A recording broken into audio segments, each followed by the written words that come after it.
obviously he's not talking to her, because why would he do that? That would be make sense. A responsible adult reaction to what they're going through, but we don't do that here because nobody talks to anyone.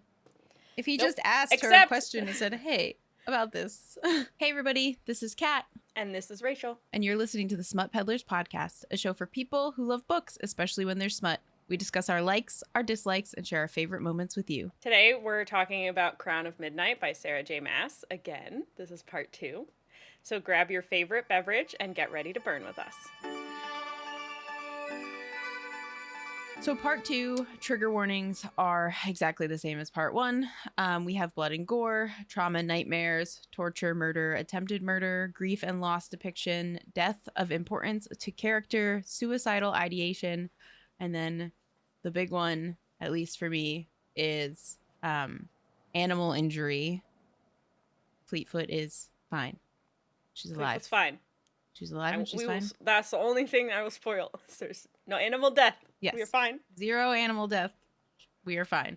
So rather than do the synopsis for the episode or for the book like we normally do, I'm just going to kind of recap what happened at the end of our last episode. So Nehemia dies. That's really the big major point. At the end of part 1 of the book, Nehemia dies. Chaol gets captured by the rebel group, which is kind of being run by Archer, and it's revealed that Nehemia has been working with the rebel group, and that Archer and Nehemia are, they were trying to kind of like start up this rebel group to kind of overthrow that, the king of Otterlin.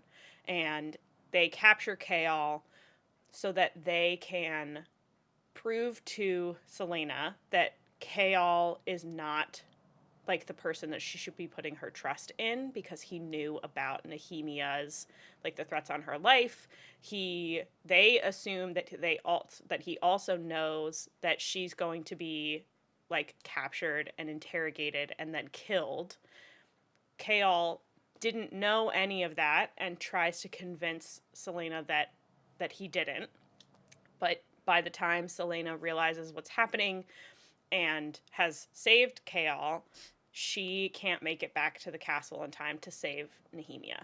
So we start this like second part of this book with Celaena just absolutely distraught.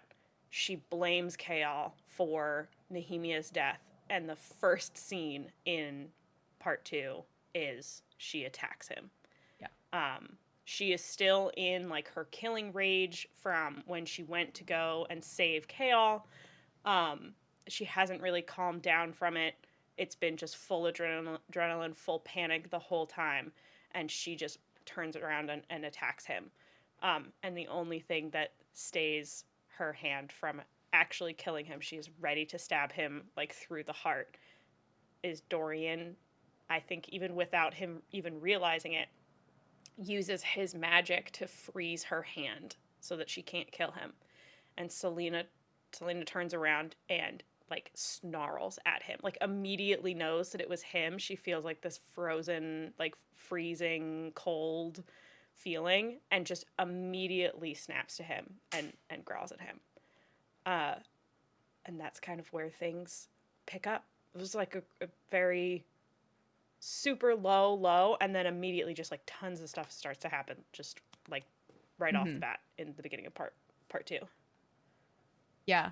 It's mentioned that Chaol couldn't see who she hissed at, but we get this idea because we've had a couple other scenes where Dorian has used his magic and something has happened, and Celaena kind of doesn't really know, and she like looks around and then catches him, and he's also, it's described as like Dorian's also shocked at what's happening because he doesn't even know what he's doing. He just sees that his friend is about to die, because there's like a slight notice of Celaena's hand slips even closer, like Chaol is losing his grip on her hand slips a little bit, and then the second it starts to slip where he's lost his grip on her wrist to stop her from killing him, she just stops. And then it's kind of described away because 2 seconds later, Ress is behind her and knocks her out with the pommel of his dagger. And so Kale immediately is just like, oh, it was Ress. Because he didn't know what happened. He couldn't tell. He just saw that she stopped and then Ress was behind her. And so Ress knocks her out. And then, kind of moving in to the next scene, we have them bringing Celaena down to the dungeons. Kale is upset. Dorian is upset. And they both know that that's just, they have to do it because she attacked the captain of the guard, but two, they don't know. She's still in this rage and she's obviously mourning Nehemia, so they don't know what other things that she's going to do, and they really need her to just like kind of calm down for a little bit, and they don't know how else to do that, unfortunately. So they put her in the dungeons right next to Kaltane. Pretty much Kale snaps at Kaltane, is like, don't talk to her, leave her alone. And then there's one slight notice of Dorian kind of saying, it's cold, I'm gonna leave her my Dorian wants to leave her his his shawl, cloak. yeah, cloak. And so Kale says no, she can't have anything in there that she can use as a weapon, which honestly, he knows that she could use it as a weapon, which, Absolutely. So you but kind of also, I feel like understand. she could figure out how to use the hair on her head as a weapon. So, Yeah. like, I don't know. There's Yeah. only so much you can do. So, yeah. So now she's in the dungeons, and she's back to kind of being in a state that she was in when they found her, in this kind of, she goes into a very depressive state when she's down in the dungeons. They pretty much feed her, but also they lace her water with sedative. And her and Kaltane have conversations on and off about that. And I find it's really sad. You get kind of a glimpse more into Kaltane in these scenes, and it makes you feel for her a little bit more, like how she is suffering and how she really was just a pawn to everyone around her. Yeah. I mean, I like Kaltane. Like, especially after this, she's so annoying and like so stupid in the first book. Yeah. But I think as it got towards the end of the first book, and especially through this book, like, she has such strong realizations that she was manipulated and taken advantage of, but also that she was like kind of stupid, and that she's just pissed now. She's given up a little bit, but she's just angry. Yeah. But she's still like the snappy, like kind of self-centered girl that like was in book 1. The first thing that she says to Celaena is, "Did their royal highnesses tire of you?" Which is like, whatever. But she also says, "Did you kill anyone particularly deserving?" And Celaena said, "Almost." Yeah. Like, talking about Kale. And they talk about, she tells Kaltane that they killed Nehemia. And then Kaltane tells Celaena that Duke Parrington is going to Morath in 5 days. And that she's going to go with him. The king told me I can either marry him or rot down here for the rest of my life. So she's continuing to be used as this pawn of just, you are here for whatever these men decide you are useful for. Yeah, there is a note. The headaches. Yeah. And she mentions seeing wings. So, like, she's still being drugged or manipulated with whatever they're using to give these people, like, whatever's happening to them that's causing these headaches. There's notice too, Celaena at some point notices, and I don't remember if it's in this specific scene when she comes down in the dungeons or if it was when she visited her, but she noticed like bruises on I Caltaine. think that was the first time. Yeah, so she She notices bruises. notices bruises So on her wrists. there's a period where you get just more of Parrington being a piece of shit, Yep. where she kind of does that thing where she kind of like glares off into space and just says like they just turn their head when he arrives. And so you get this idea that he is very much abusing her in some manner. They don't outwardly say anything, but you can kind of surmise that he's coming down and doing with her what he will. And the guards that are there, because it's Parrington, they just kind of turn their head. And that scene and then this in combination really,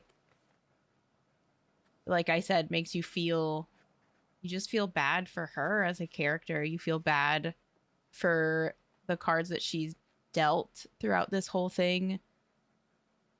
She was really annoying in book one. Like, she was kind of There like, is no amount of annoying yeah, that will ever make like this okay. something that you can't feel for. Yeah. It's just she's like an annoying teenage girl too. Yeah, So they're it's just all like teenagers too. So, they wanted she was annoying because she wanted to marry the prince, not mm-hmm. because she's a piece of shit. Yeah. Granted, she did still get manipulated into poisoning someone so that they would be too weak to defend themselves and die, but that was mostly Parrington. So, But she also didn't even I'll give her a pass. think, she didn't even have the like wherewithal to think like, oh, Kane's gonna kill her until later on. Like, there's a notice of her like kind of shifting in her seat next to Parrington where she like looks nervous because at some point during that fighting scene, like Kane is just playing with Celaena at that point. Like, Yeah. he could have, because the whole idea, that whole fight was like, get your opponent into a spot where they could die. So like you would put your sword at her heart, her neck, whatever, and stop there. And Kane would was refusing to do it because Kane wanted her dead at that point. That's true. They weren't supposed to kill each other. They were supposed to let each other live. So Yeah. it was just so that she would. Yeah. So it's really just for poisoning her. I don't think that she just wanted her to lose. kill her. Mm-hmm. And if she lost, she'd be gone. Like, she'd leave. Which was all she'd like, go back to that wherever was her she was like from. short-term thought of like, she gets a little poison, it makes her a little weak, Kane wins the duel, and then Celaena leaves. And that was like, so if you really look at it at that light, you're like, okay, she's just a kid. She's a teenager that maybe has like some weird, not so great thoughts about how she's getting the kingdom or wanting to be a part of the kingdom. Basically, throughout this whole time, Celaena is just depressed as shit because her best friend is dead. Mm-hmm. Her basically boyfriend is the person that she thinks is responsible for it, and her other very good friend Dorian is the only person that was able to get in the way of her getting her revenge. So she's furious. Yeah, she's mad at everyone. She won't eat. She's like not sleeping. They do eventually like bring her out of the dungeon and put her into her room, and her like maid that's been with her kind of from the start, Philippa, who we haven't really mentioned, but she's so sweet, is there like ready to give her a bath and kind of take care of her. And Kale starts like really feeling like shit. Starts feeling like a piece of shit because he also believes like, that he's the cause of Nehemia's death. He also regrets putting her in the dungeon, like, immediately, because he's like, yes, she attacked me, although she had, like, kind of a good reason for it, and that's what I had to do as the captain of the guard to not show, like, favoritism or whatever, but she's, like, traumatized, and they threw her in a dungeon and let her have, like, drugged food. Mm-hmm. And, like, she was dirty and really needed a bath when she came out of the dungeon. Puts her, like, next to Caltaine in the same boat as her.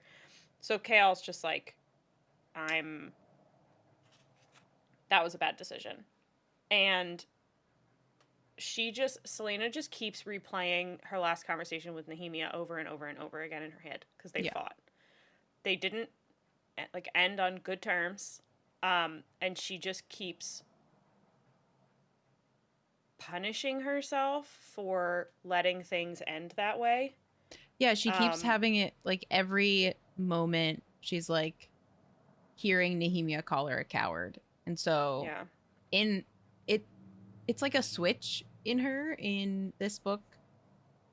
So we go into part 2 and that switch has kind of flipped. It's kind of the thing that Nehemia, when Nehemia and the queen talk to each other, you get this idea of like one of them has to break, and they decide that it has to be Celaena. And so this drastic thing happens and Celaena breaks.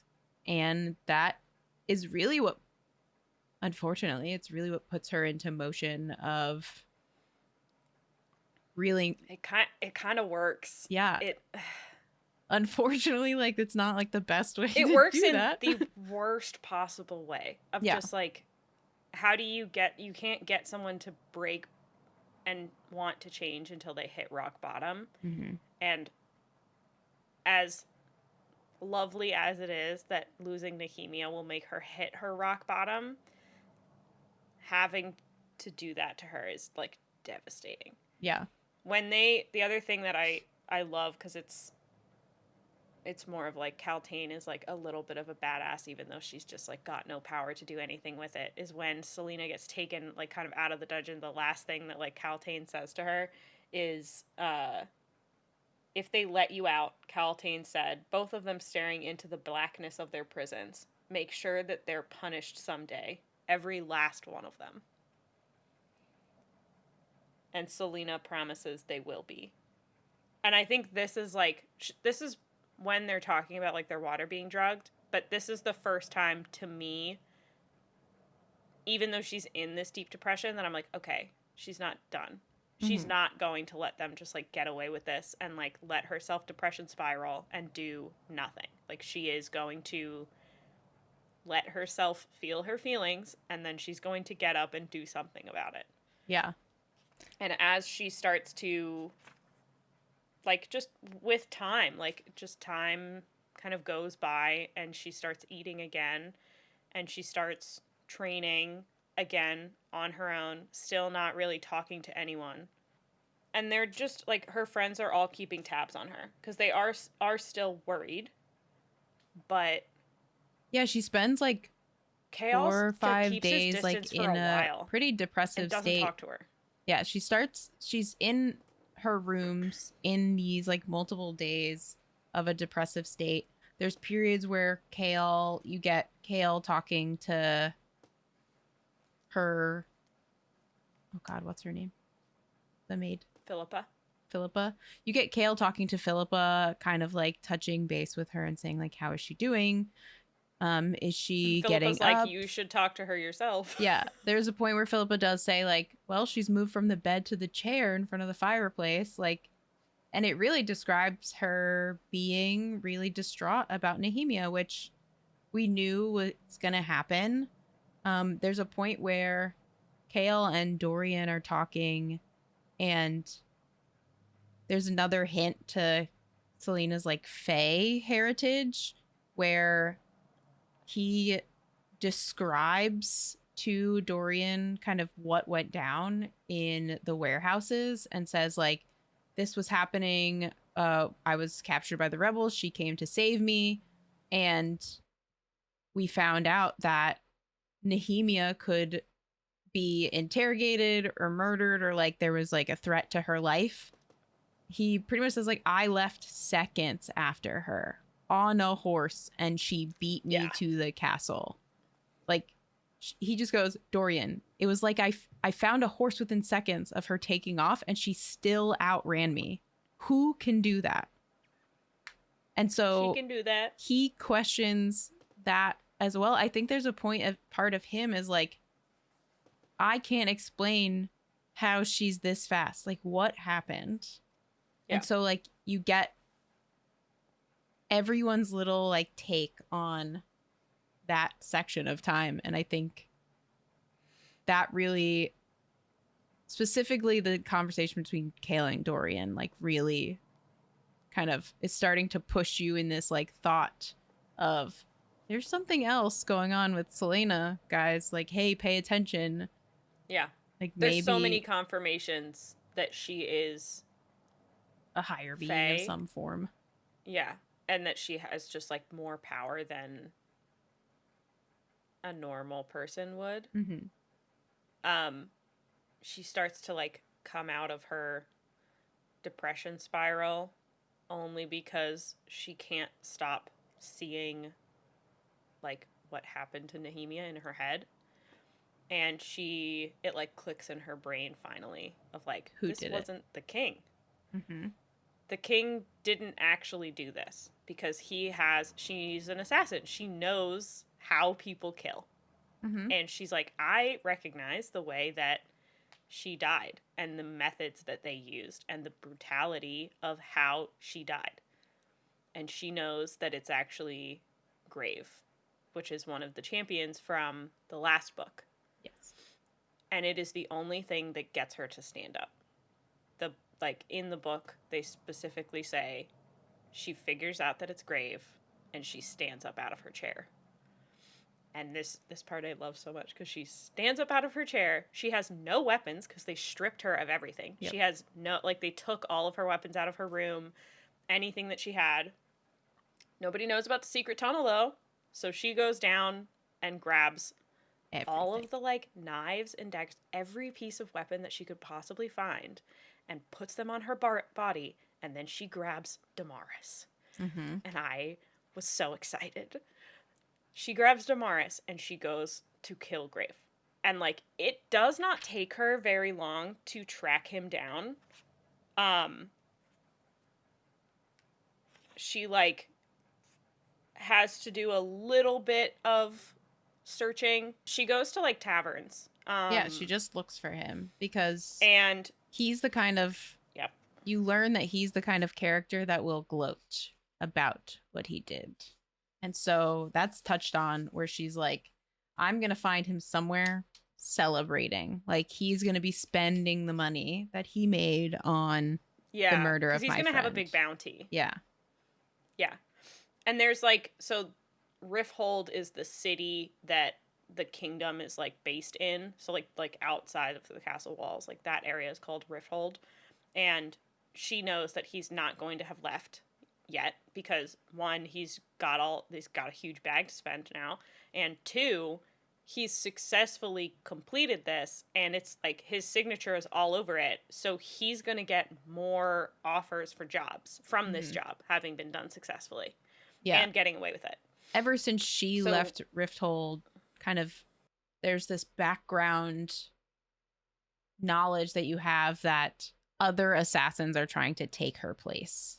And so Graves, this is his like attempt to put his hat in the ring. One, Yeah. he hates her.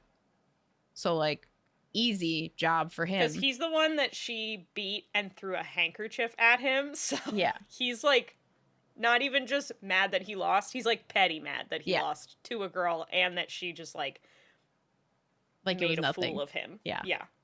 Which is great. So He's an idiot. yeah, he pretty much, this is his version of like revenge. He gets sick pleasure out of murdering people. Like Celaena, you know that she doesn't enjoy it. She doesn't enjoy being an assassin, but all of his scenes, the way he is described as killing people is like as if it's his art. And so these bodies are put in a specific way, which really is what pushed Celaena to know that it was him and couldn't Yeah. be anyone else. And their fight is like easy for her. Mm-hmm. Basically like the same as it was in the first book. Like she defeats him like pretty And easily. he's so like it doesn't cocky. take too long. He calls her a bitch. It says he swore at her the filthiest word he could think of. I have many words in mind that I'm sure he used. But the first one starts with the C. Yep. I'm going to go ahead and assume it's that one. And then, like, this is when he still thinks that he can win or has some sort of upper hand. And then she immediately, like, disables him. Just fucking And, like like- cuts his like Achilles or something and he can't move. Like there's something Yeah. where he like physically can't move anymore and he's like, well, He starts, she asks who who hired you. To do what? He asked, almost sobbing. Maybe he could feign ignorance. He could talk his way out of this, convince this arrogant whore he had nothing to do with it. She turned the dagger, pressing it into his neck, to kill Princess Nehemia. No one. I don't know what you're talking about. He just tries to, like, does he think she's an idiot? Like, he has such low respect for women as a whole that he genuinely just thinks she's stupid. Yeah. And then he basically turns into a blubbering baby because he figures out, oh, I'm actually going to die. I'm not going to get away with this. And he basically agrees to tell her everything in return for his life. And she's like, nah, fuck that. We're not doing that. She kills him. And this leads to one of my favorite scenes in this book. She, just like she did in the beginning of the book, just waltzes into the throne room, like, while they're having a council meeting, with his head in her hand, and just, like, tosses it, like, drops it down in front of Mullison, who is the guy who, it was his champion, like, Grave was Mullison's champion. And Mollison was the one who's been in charge of, with Roland, the expansion of Caliculla. So she finds out that Grave was hired by Mollison and takes this head into the council room and just drops it down, like, right in front of Mollison. Was like, here you go. I brought this back for you. I think this was yours, is, like, something she says, I believe. I believe this belongs to you. Yeah. We're just like, oh, yes. She said, releasing her grip on the hair, the head lolled to the side with a thud. Then she patted the minister's shoulder before rounding the table and plopping into an empty chair at one end, sprawling across it. Like, she's back to, fine. If you want me to be, everyone wants me to, like, be the king's assassin and, like, go and take care of this shit, I'm going to. And I'm going to do it my way. Yeah, the king obviously gives her shit, as he always does, like, you're embarrassing me kind of thing. And she's like, oh, am I? Are you ready to hear all of the information that I have right now? So my informants told me that this guy hired Graves to kill Nehemia. So he hired someone to come into your castle and kill an informant of yours. Because at this point, the king didn't actually get to interrogate Nehemia, which you don't really learn that until you have some of Kale's inner dialogue, that the king did plan on interrogating her, but that never happened. It was going to happen the next morning, after the evening that Kale was taken. So you don't get really much information except for that. And so she really proves to the king, like, she's like, I don't have shit to lose, buddy. My friend is dead. I don't care about any of these guys. And now, here you go. Another traitor is dead. And so then the king believes her, because it's, like, one of the only times they note that it's one of the only times that she looks him in the eyes and smiles. And Dorian and Kale, like, mention in their, like, internal dialogue that it was, like, the chilliest thing that they witnessed. Like, it freaked them the fuck out. Horrifying face that she's, like, ever let them see. And it was like, like, they were on this the girl's same. not that bad. And you're everyone's like, oh God. No. God, we don't like that. We really fucked up. She's absolutely done. Like, there is no reason for her left to attempt to keep this moral center. So she goes to Archer as well. And Archer tries to, like, apologize. And she's like, I don't really give a shit.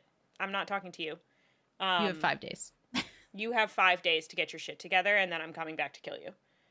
5 days. I'll be back in 5 days. If you aren't prepared to leave Rifthold, then I won't bother faking your death. I'll kill you before you know I'm in the room.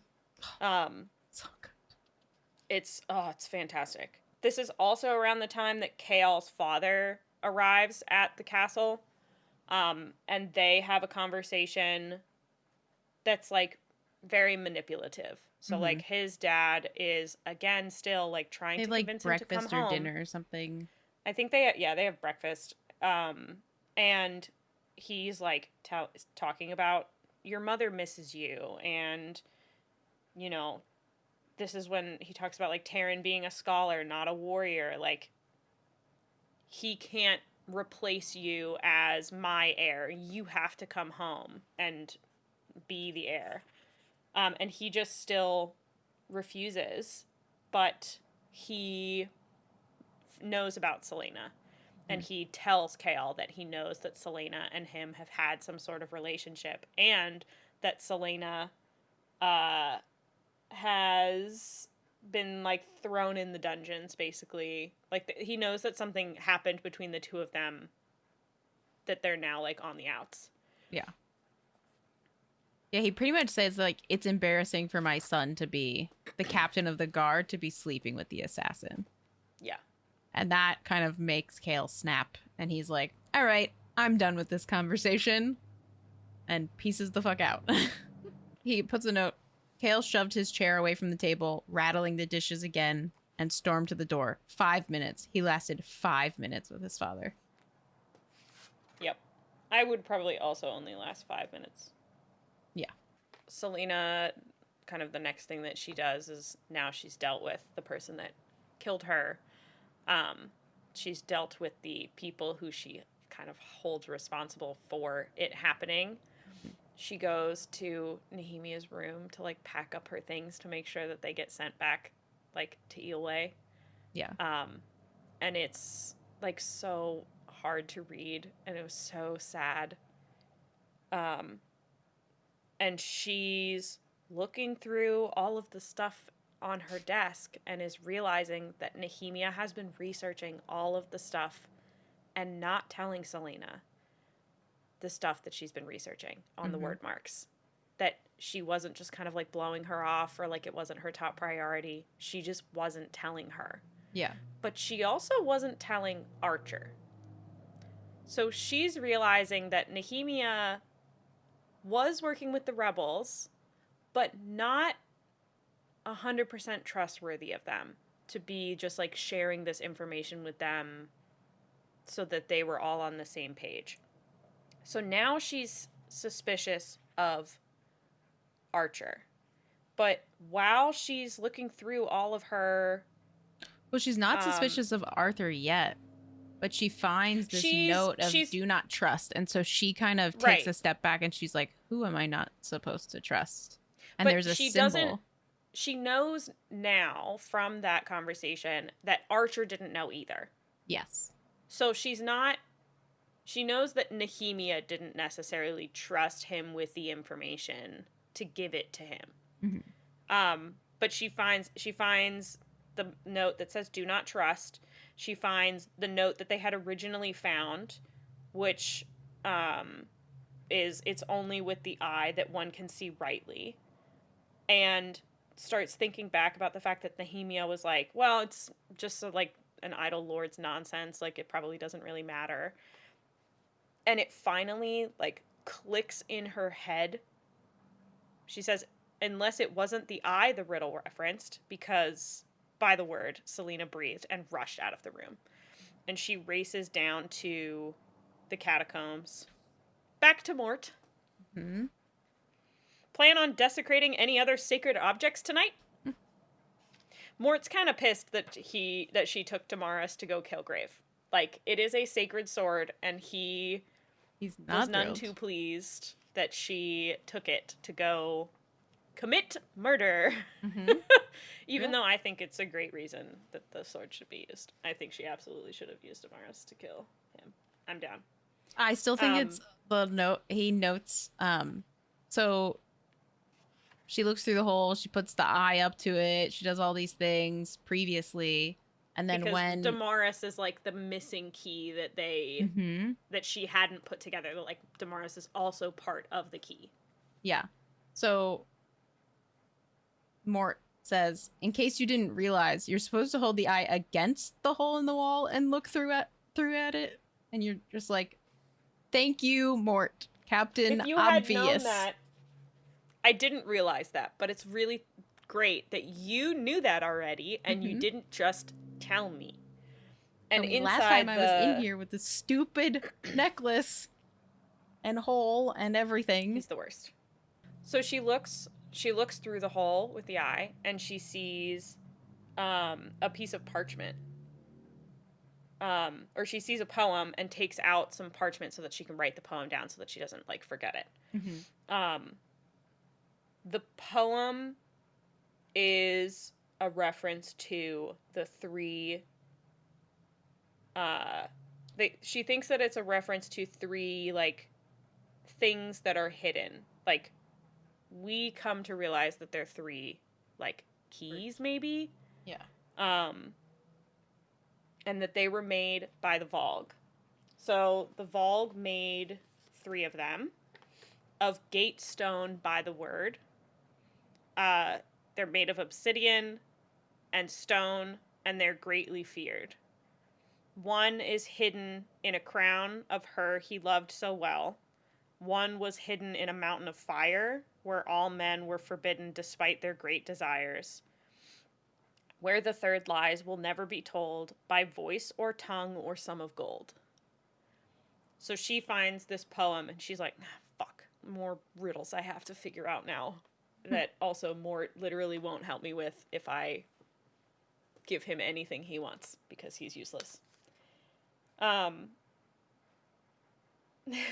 She says, "What is this a riddle for and why is it here? Isn't that the question of the millennia?" Mort crowed as Celaena walked back to the papers. This is when he also finds out that Nehemia has been down here before. Like, Mort tells her that Nehemia had come down to the tomb even, like, before she brought her down herself.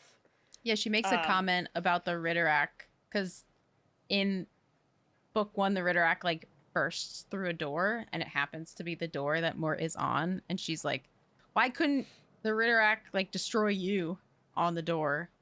And then she kind of, like, thinks back, and she's like, wait, whatever actually happened to that Ritterak that I killed down here? And Mort's like, oh, it's Princess Nehemia. And she's like, what you mean? It was Princess Nehemia? Excuse me? Sir? And he's like, I mean, yeah, she got rid of it. And that's when Celaena's like, so she's been down here before? So, excuse me? More information, Mort, please, the holder sir? of all the knowledge, and yet tells no one any of it. And you're only telling me now? Mort closed his eyes. Not my business. You're like, you motherfucker. She also thinks that there's maybe like other entrances, and he says, don't ask me where they are. I've never left this door. She's like, God damn it. She says, then what use are you? Brandon just made you to piss everyone off? He did have a sense of humor like that. I hate him and I love him. Yes. It's a pity that I'm attached to this door. Imagine all the trouble you'll get into while out trying to solve this riddle. Thank you, Mort. So now she's trying to figure out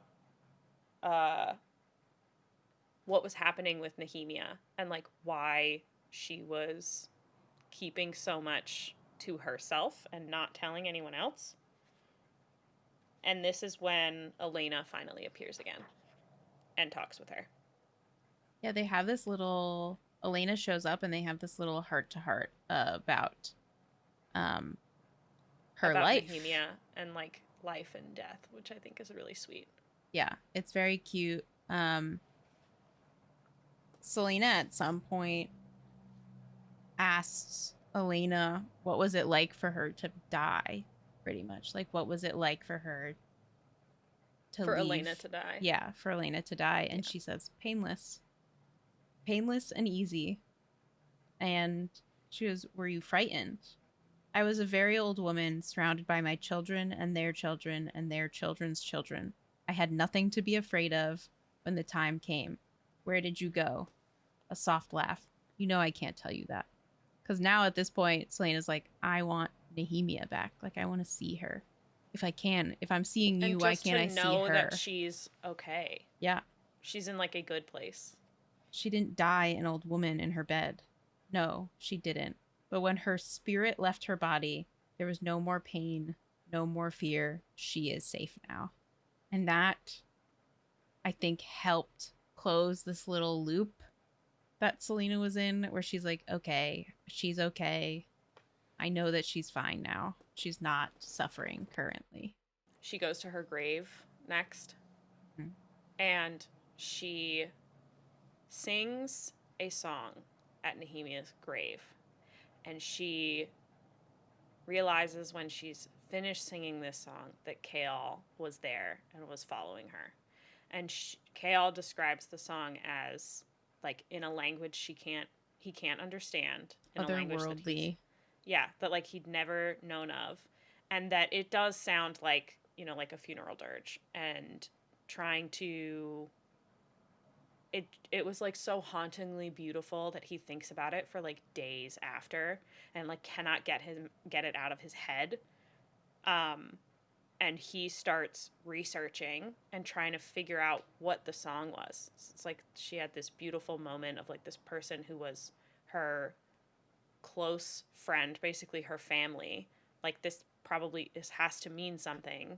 This Mm-hmm. has to be some sort of like important song. So he goes to research it and goes to the library, and the only information that he can come up with, that he gets from the librarian, is that, well, so like there was this old song that they would sing in Terrasen that only the Fey nobility knew about, and Yeah. the like royal I don't family even know and if the he like touches on the close Fey nobility. nobility. I think he says, is it just the nobility that like the nobility knew about? So at first, because even in this It's part, in the language of the Fey, okay, is what they it's in say. the So it's language of not the the Fey Fey, nobility, but it's but the the I nobility are the once only heard. ones. Yeah, it's so there are no dirges in Terrasen that are sung in a different language. No, he said, drawing out the word as he pondered. But I once heard that in the high court of Terrasen, when the nobility died, they sang their laments in the language of the Fae. Yeah. So that in that moment, I still wasn't thinking Celaena Fey, but I always It's in had the this language kind of the of Fae, yeah. urge, or kind of in the back of my mind was Selena's of high importance to Terrasen. Like Yeah. she's a But higher up, she is this is nobility. when So Kael realizes that she's nobility, possibly even, well, he doesn't even think that she's royalty. He just thinks that she's like got to be high nobility, and like she's that's a like connects with like when her daughter of parents a died, lord because they or killed all of the nobility like all at the same time. So he's Mhm. like putting all of these pieces together and like kind of freaking out that she's not just like some random girl from Terrasen. She's like high from up. the the ruling class, the noble class of that time. Yeah, so he doesn't And one necessarily of think my that she is the daughter of the king or even related no, to the king, but he thinks she's somewhere in that like high up power, whether it's daughter of a lord and lady or a duke, a duchess, like someone of importance to that kind of group of people. yeah, and the other realization he makes is, um, she had been found in her bed after they'd been killed, and then she must have run until she found the place where a Terrasen nobleman's daughter could hide, the Assassin's Keep. She learned the only skills that could keep her safe. To escape death, she became death. Mm-hmm. Oh, such a good line. It's so, and it's like the thing that keeps frustrating me the most about people like giving her shit for like, oh, you were, just some person, you decided to become an assassin. It's like, no. To escape death, she became death. It's such a good sum up of like why she made that choice to go there. It's like the only place that she felt like she could go to like learn the skills that would keep her alive Yeah. and to hide. And then at the end, he says, it made her the greatest threat he'd ever encountered. Great. Cool, Kael. Thanks. This person that you've known who's never shown any threat at all of rebelling against the crown. It's been pretty against most of the stuff that anyone's asked her about rebelling against the crown or doing anything stupid. Um, Now he's like all weird about the fact that he knows now that she's like of this Well, noble there's so many things that are court. clicking together now. So you learn in uh part 1 that she's not actually killing all these people the king wants her to kill. And so Kale's now realizing she might know more about the rebels than she's leading True. on or even telling me. So she poses, if you were given this information as the captain of the guard without the relationship that he has with Celaena, his immediate, I think his brain still goes to that immediate, like, she's a threat to the king. Like, she could be leading this whole entire ordeal. Yeah. Now that she's He out. doesn't know. Yeah, he has no idea. Obviously, he's not talking to her because why would he do that? That would be make sense. a responsible adult reaction to what they're going through, but we don't do that here because nobody talks to anyone. If he Nope. just asked her a question and said, "Hey, about this," except Celaena now goes and talks to Dorian. Yes, which it's her. It makes me happy. They don't ever come to her. She goes to them. No, they don't. She's like, "Hey, they're also guys, like, please help," and they're just like, "Nah, it's fine." It is hilarious though that like throughout the first 2 books, it's like Dorian, Chaol, Dorian, Chaol, Dorian, Chaol, Dorian, Chaol. It's like they can't just hang out together as the 3 of them and like all be chill. So it's just like Celaena's either talking to Chaol or she's talking to Dorian and not talking to the other one at any given point. Yeah, they're never. So just, now like, she's not talking to Chaol, time. which means she's going to go back to talking to Dorian, which she does. She goes and she visits him, which I think is nice because Dorian's kind of freaked out about his magic still and doesn't know what she's going to do about it because he knows that she knows that he has magic. Or something. Or something like magic. And they like kind of just get back into their rhythm. Like they make their flirty jokes. They like have kind of a casual conversation, but she goes to him because she wants information. She goes back to Dorian because she just like she needs a friend and she needs someone to talk to about this stuff. And Dorian feels now like the only safe option. And they have like a very sweet conversation. We do find out in this conversation that Roland, who had been like very much like kind of shadowing Dorian or like keeping a close eye on him, staying close to him, has backed off. He's been suffering from awful headaches lately. Great! Has a black ring, has awful headaches. These are not signs of anything bad. Cool, great. When he started like being friendly towards Dorian, I was hoping that like maybe Dorian would have someone like on his side. Because at the time, Celaena and Chaol were like not talking to him, and Nahimi was just kind of threatening him. And I mean, she was threatening him like in a helpful way of like when your magic goes cray cray, you let me know and I'll help you. But he just finds out he has magic and he has no friends. And I know you have magic. Bye. Yeah. Yeah. That was the other part that was like even more devastating about Nehemia's death is like Dorian would have had someone to help him, and now he's just kind of like alone again to deal with his shit.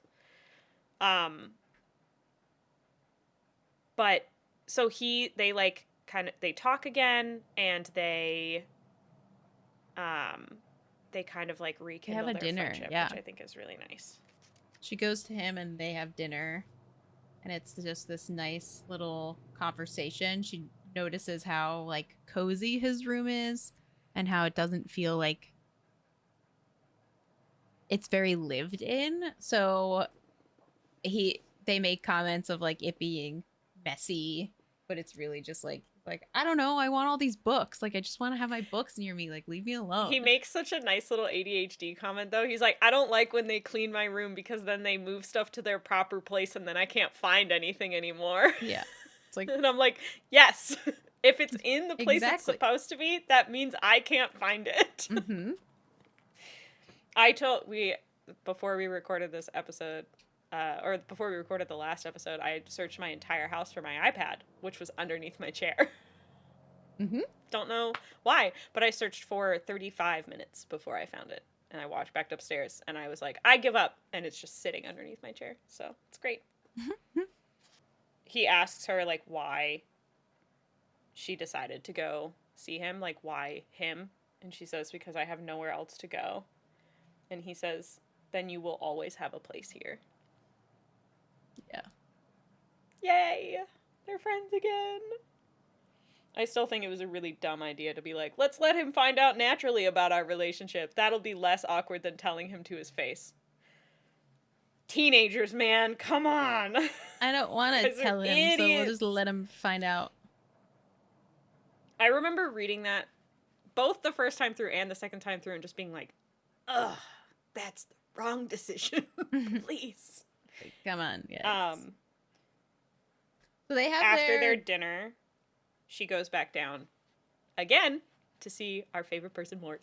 Yeah, this whole time she's still trying to work out that poem. And so anytime she has a chance where she's not either taking a break or doing something for the king or literally anything else, she's going down into the catacombs and trying to figure out what this poem means and kind of what they're hinting at. Are they gifts? Like what? Because it talks about things being hidden, but she has no idea like what they are. She doesn't know at this point that they are very important to the word marks and the word gate, which exists. We learned about in book 1. And so she's still just trying to figure out like, what is this thing? It's in her crown. Then there's another one in like fire. And so she starts thinking like, well, a volcano, like, I don't know what it could possibly be. And this is when she decides, which might be one of her biggest mistakes. She does get a lot of information out of it, but she goes. We get a lot of lore from her decision. But she visits Baba Yellowlegs. I mean, she's smarter than Dorian in that she doesn't go in and says, so like hypothetically, if someone had magic, like how would that happen?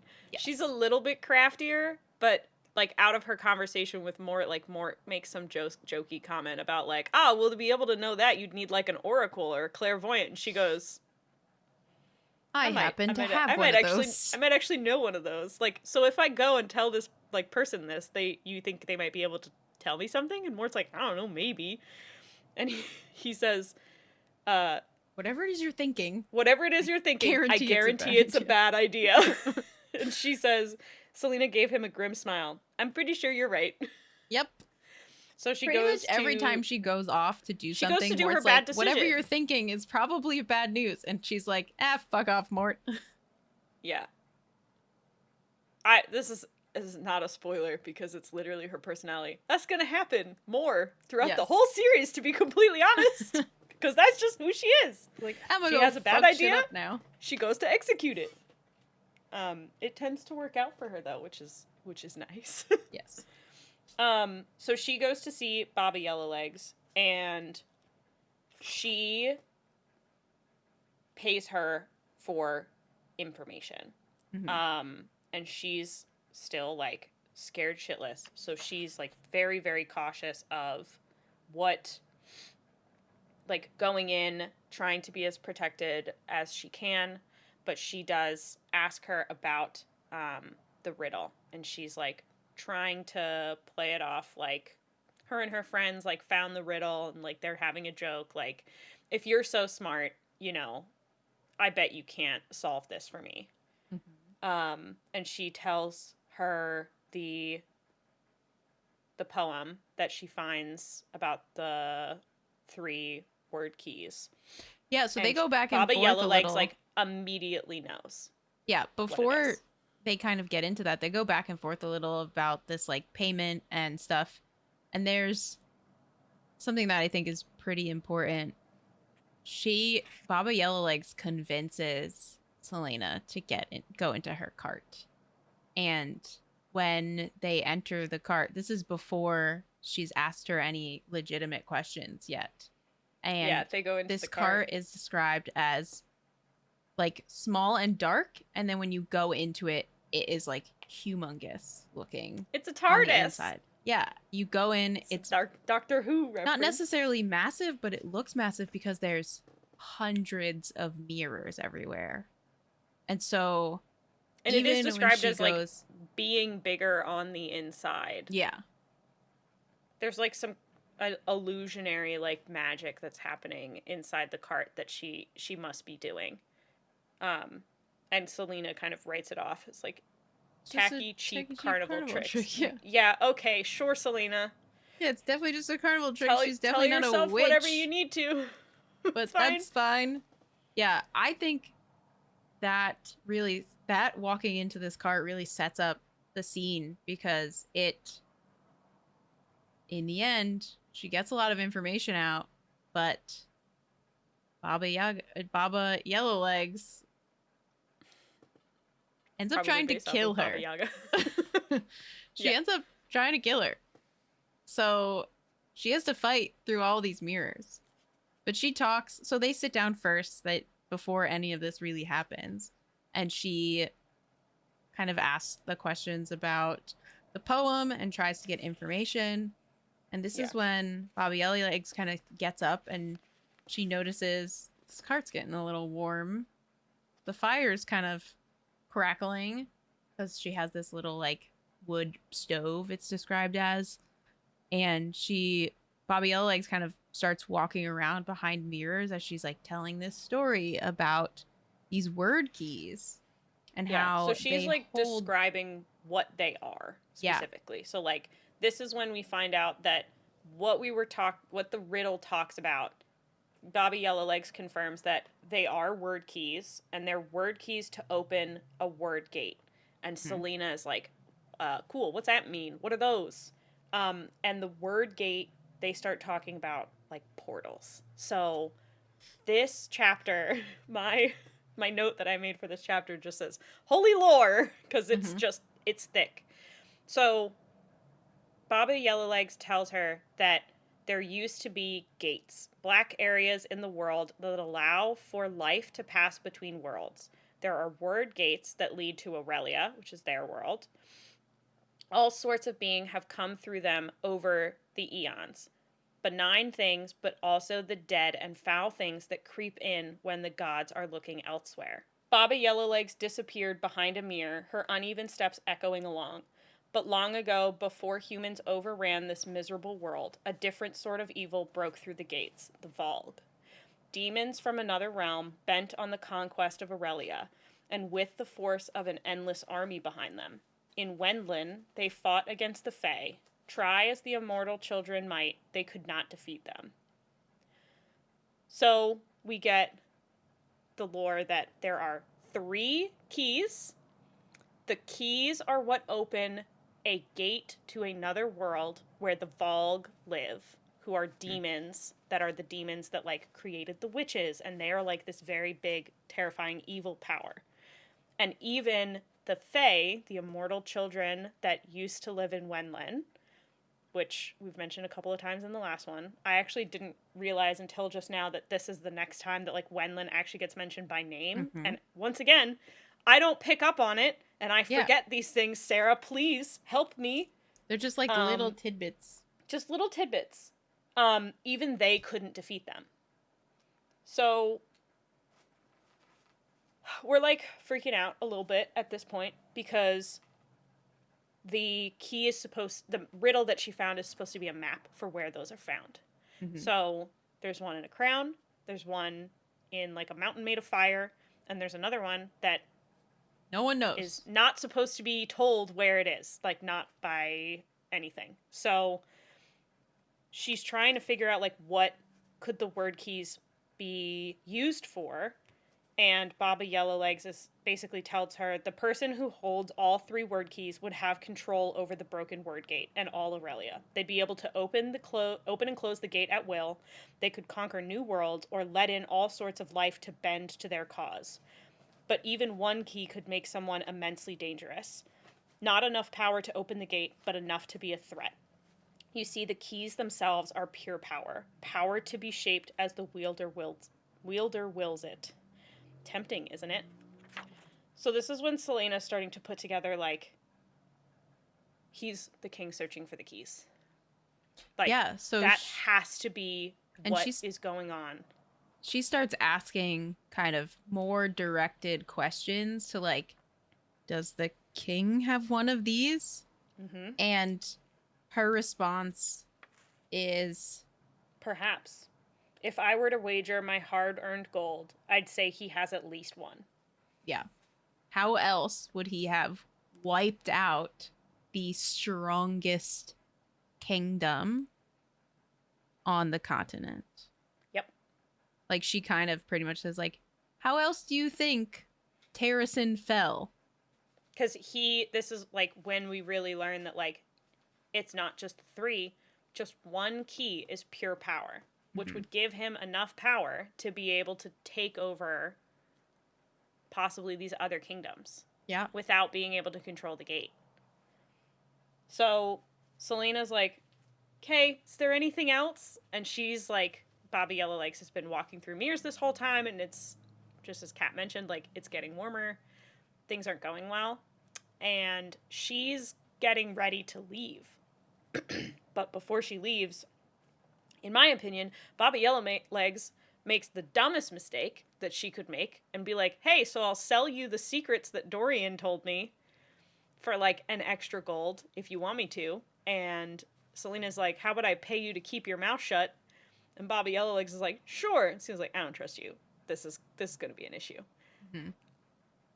I think that one, it's Bobby Yellowlegs' in ignorance.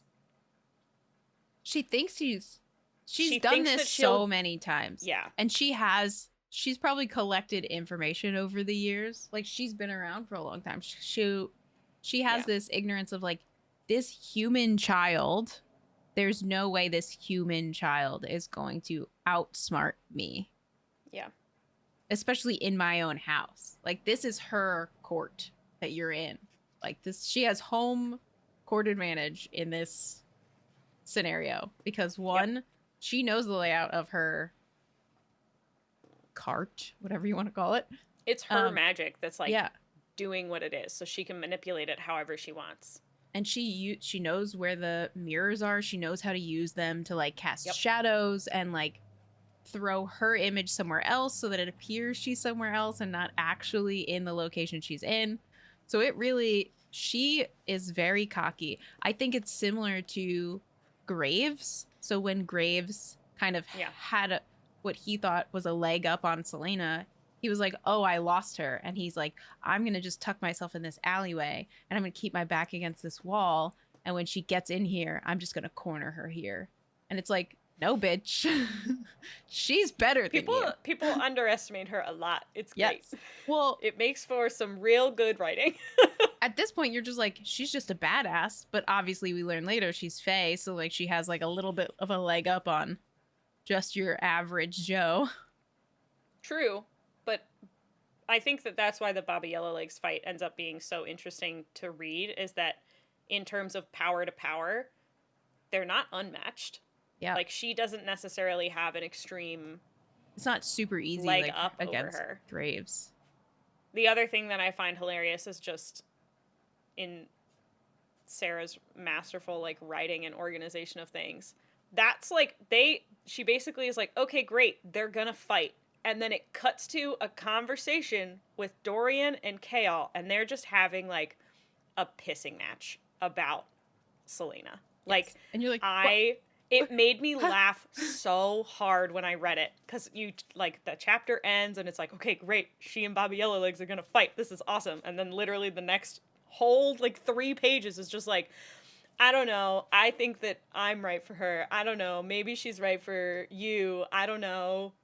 What are we gonna do? And I'm like, boys, she's out here fighting for her life, and you guys are, having an actual pissing match? What is happening? Yeah. Please. What are you doing? Yeah, that chapter ends on what happens, Yellowlegs hissed, when the hunter becomes the hunted. And then that's it. Now let's go. That's it. Chaol and Dorian stood on a balcony and watched the carnival be dismantled. And you're like, how is she? Dorian's like, she's coping the best she can. Kale took a long breath. How could he convince Dorian to stay away from her? Not because he was jealous, but because Celaena might be more of a threat than Dorian could ever imagine. Only the truth would work, but... And then Dorian cuts him off, saying, your father is curious about you. It's like, I just... Guys. She's... My thing is, they're watching the carnival. They're standing above the carnival. There's no sound happening at all.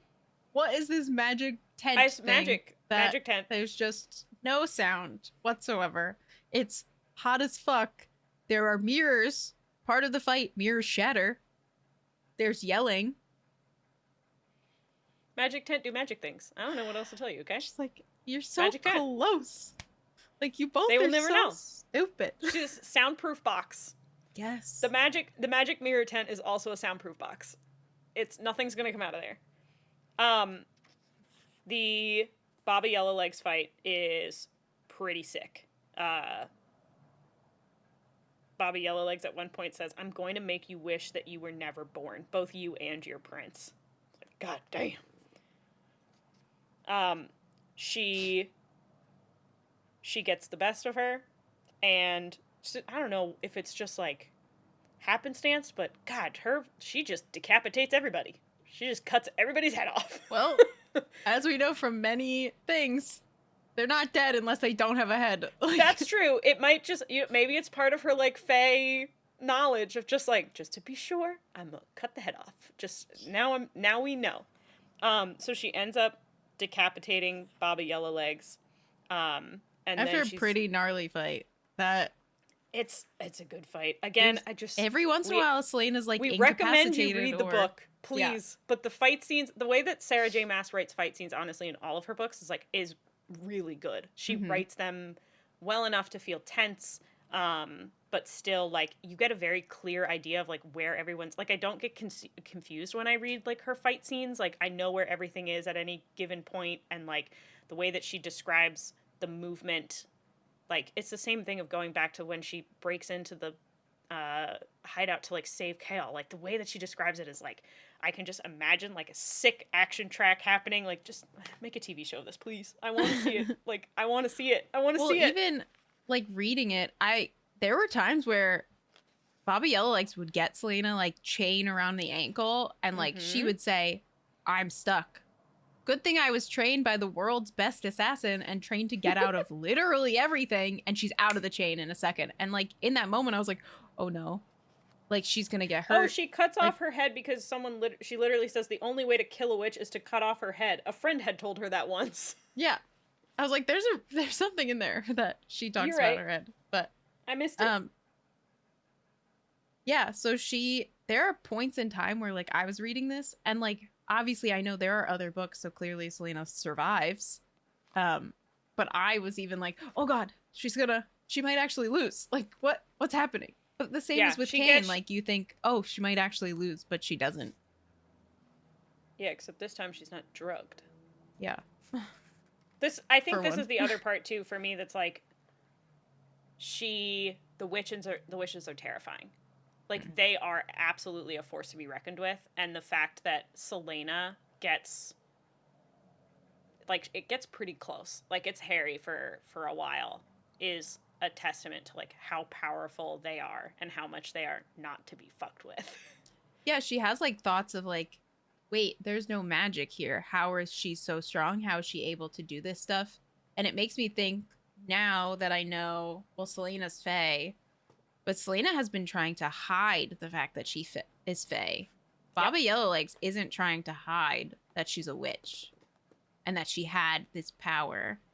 So it makes me feel like, because at no point she was trying to hide it, she was still maybe able to tap into some of that Vogue strength and power, even though magic has been wiped from Aurelia. She also decides to burn Baba Yellowlegs' body rather than let her be like no one can know that she killed her.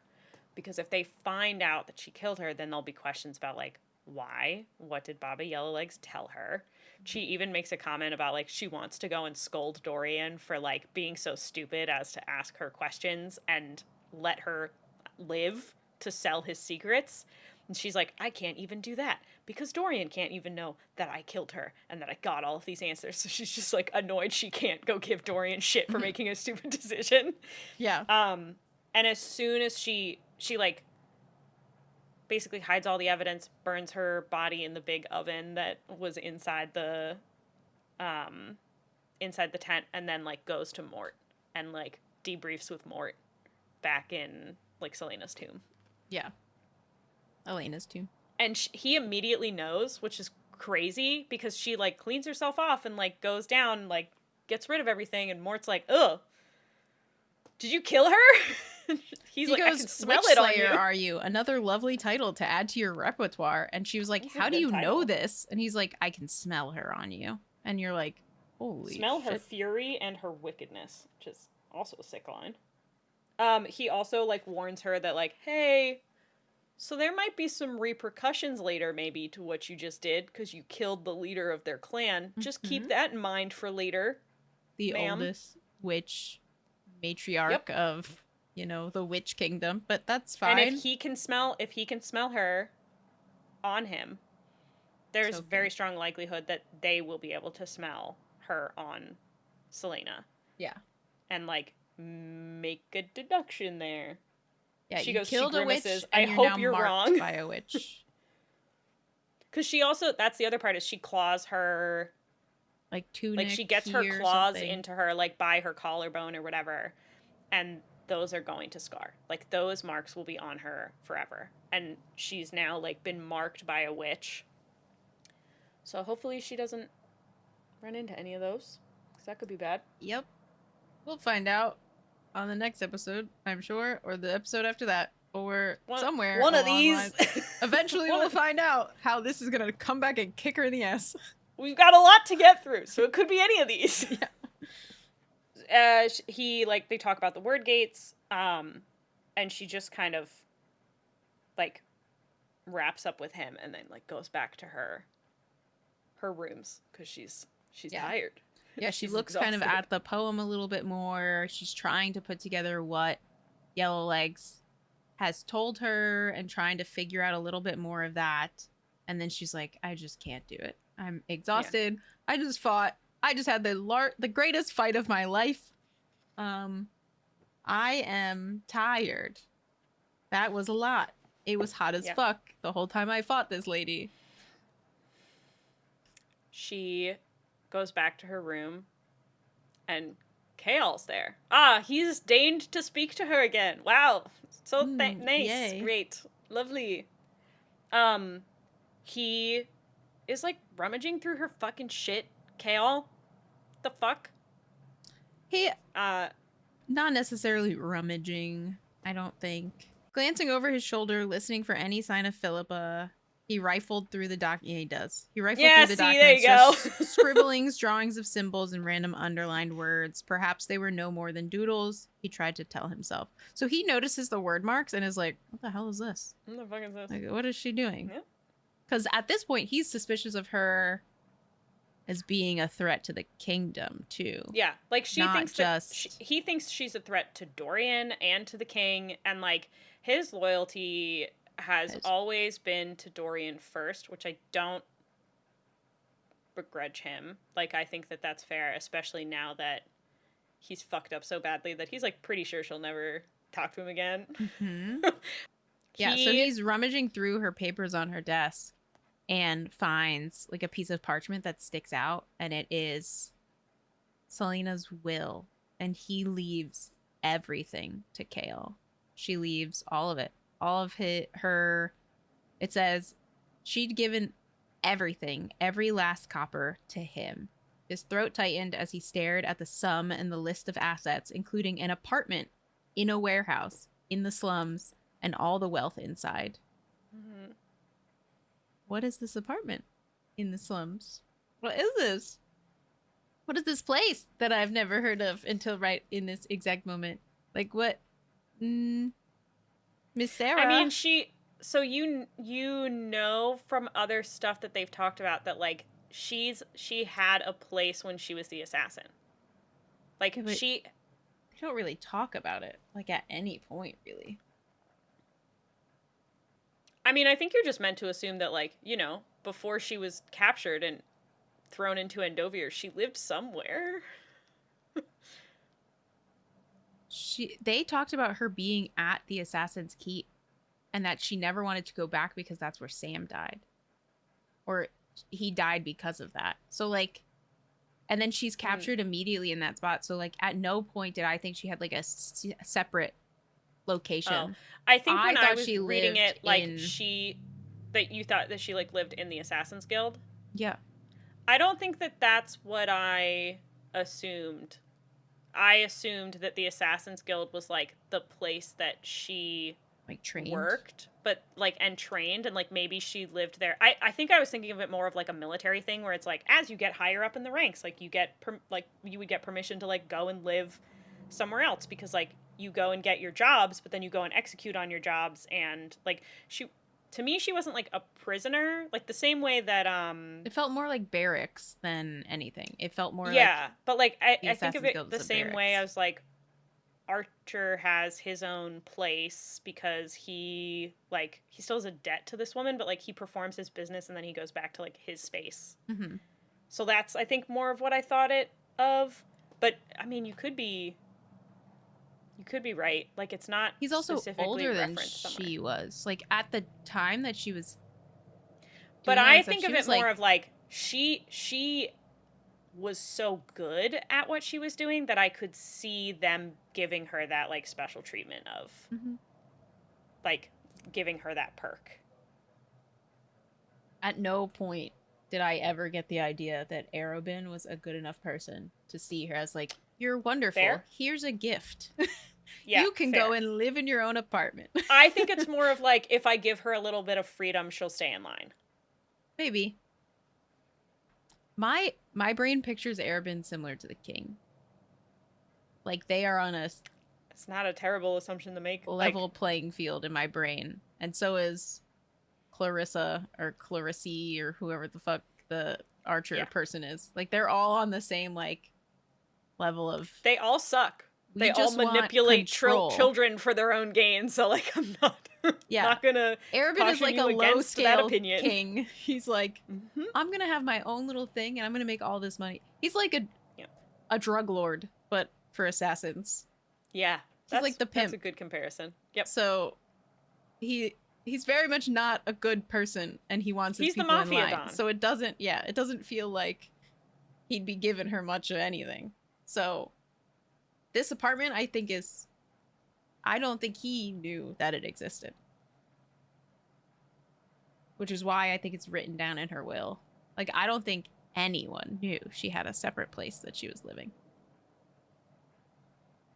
It feels very much like I think you're right. it's just I just read it right now as including an apartment in as like if that's a secret thing that she's told literally no one. Like maybe Sam knew about it, but I don't think anyone until right now Kale knows about it too. A really like kind of one of the first things she says to Kale when she stumbles upon him reading this is I'm not going to change it because he sees it and she still thinks he's like worthy of this. In my mind, it's her. She still cares about him. She I think at this point knows that like he didn't necessarily He didn't do it on purpose. cause Nehemia to die. She still thinks that, well, if he just told me, I could have saved her. But if we're being honest, and she's probably at this point being honest with herself after talking to Elena and more and learning all this other information, that she wasn't going to be able to save Nehemia. Even if she knew that there was a threat to her life, even if she was trying to guard, like, she's kind of gotten her revenge. Graves is dead. She thinks that kind of, she still obviously misses Nehemia, but she kind of, it's described as if she thinks like that's checked off. Like I finished that piece. So now Nehemia can rest. And we can like move on. So it doesn't necessarily feel like she's forgiven Kale for his part, but I don't think she wholeheartedly believes he is the reason that Nehemia died. She almost just chooses not to hate him. She doesn't Yeah. choose to forgive him. She just chooses not to like Like, hold it's too that much work. against him forever. So she'll Yeah. just like, we're just done, and I'm just gonna not, you know, we work together. We don't talk. We're not friends. She tells him that she's not gonna change the will, and he has all of these realizations just from that alone. He realizes that she is doing this not out of generosity or just because she doesn't have anyone else to give it to, but she's doing it because it becomes his way out. If he has money from her, if he has all of her money, he doesn't have to go back to Aniel if something happens with like Dorian or the king, or that he doesn't have to be a guard anymore. It's not his only choice. She like basically if something happens to her, she gifts him just a free pass to go live whatever life he wants to. Mm-hmm. The only way that that happens though is if she dies not as a traitor to the crown. Yes. So if she writes this and she intends for it to be a real option for him out, she doesn't have any intention of betraying the king, because then when she dies, that's all forfeit. So he feels even worse because he's like, I thought that I was wrong and that she was a traitor, and now I'm realizing I'm wrong again. She's not a traitor. She's just doing everything that she possibly can to protect the people that are closest to her. She wanted to protect Nehemia and she couldn't. She wants to protect me. She wants to protect Dorian. And I'm just a piece of shit. Yeah, pretty much he says, he doesn't say it, but he thinks this, and the only way she'd die a traitor would be for her to do what he feared. Ally with the secret organization, find Aelin, and return to Terrasen. This was a hint that she had no intention of doing that. She had no plans to reclaim her lost title and posed no threat to Otterlin or Dorian. He'd been wrong. Yet again, he'd been wrong. This Yeah. when she She kicks him tells out. him She's she like, tells get him the to get fuck out of out. my chambers. Yep. Get out. Goodbye. And slams the door basically in his face. And he hasn't wept. He didn't cry when Nehemia died, or when Celaena had been thrown into the dungeons, or even when she'd returned with Graves' head, an utterly different woman than the woman he had grown to love so fiercely. But when Chaol walked out, leaving that damning will behind, he didn't even make it to his own room. He barely made it into an empty broom closet before the sobs hit. Like, I don't know. I flip flop back and forth about Chaol, but part of me is like, I like this scene because it does give me that satisfaction of like, okay, great. He knows he fucked up.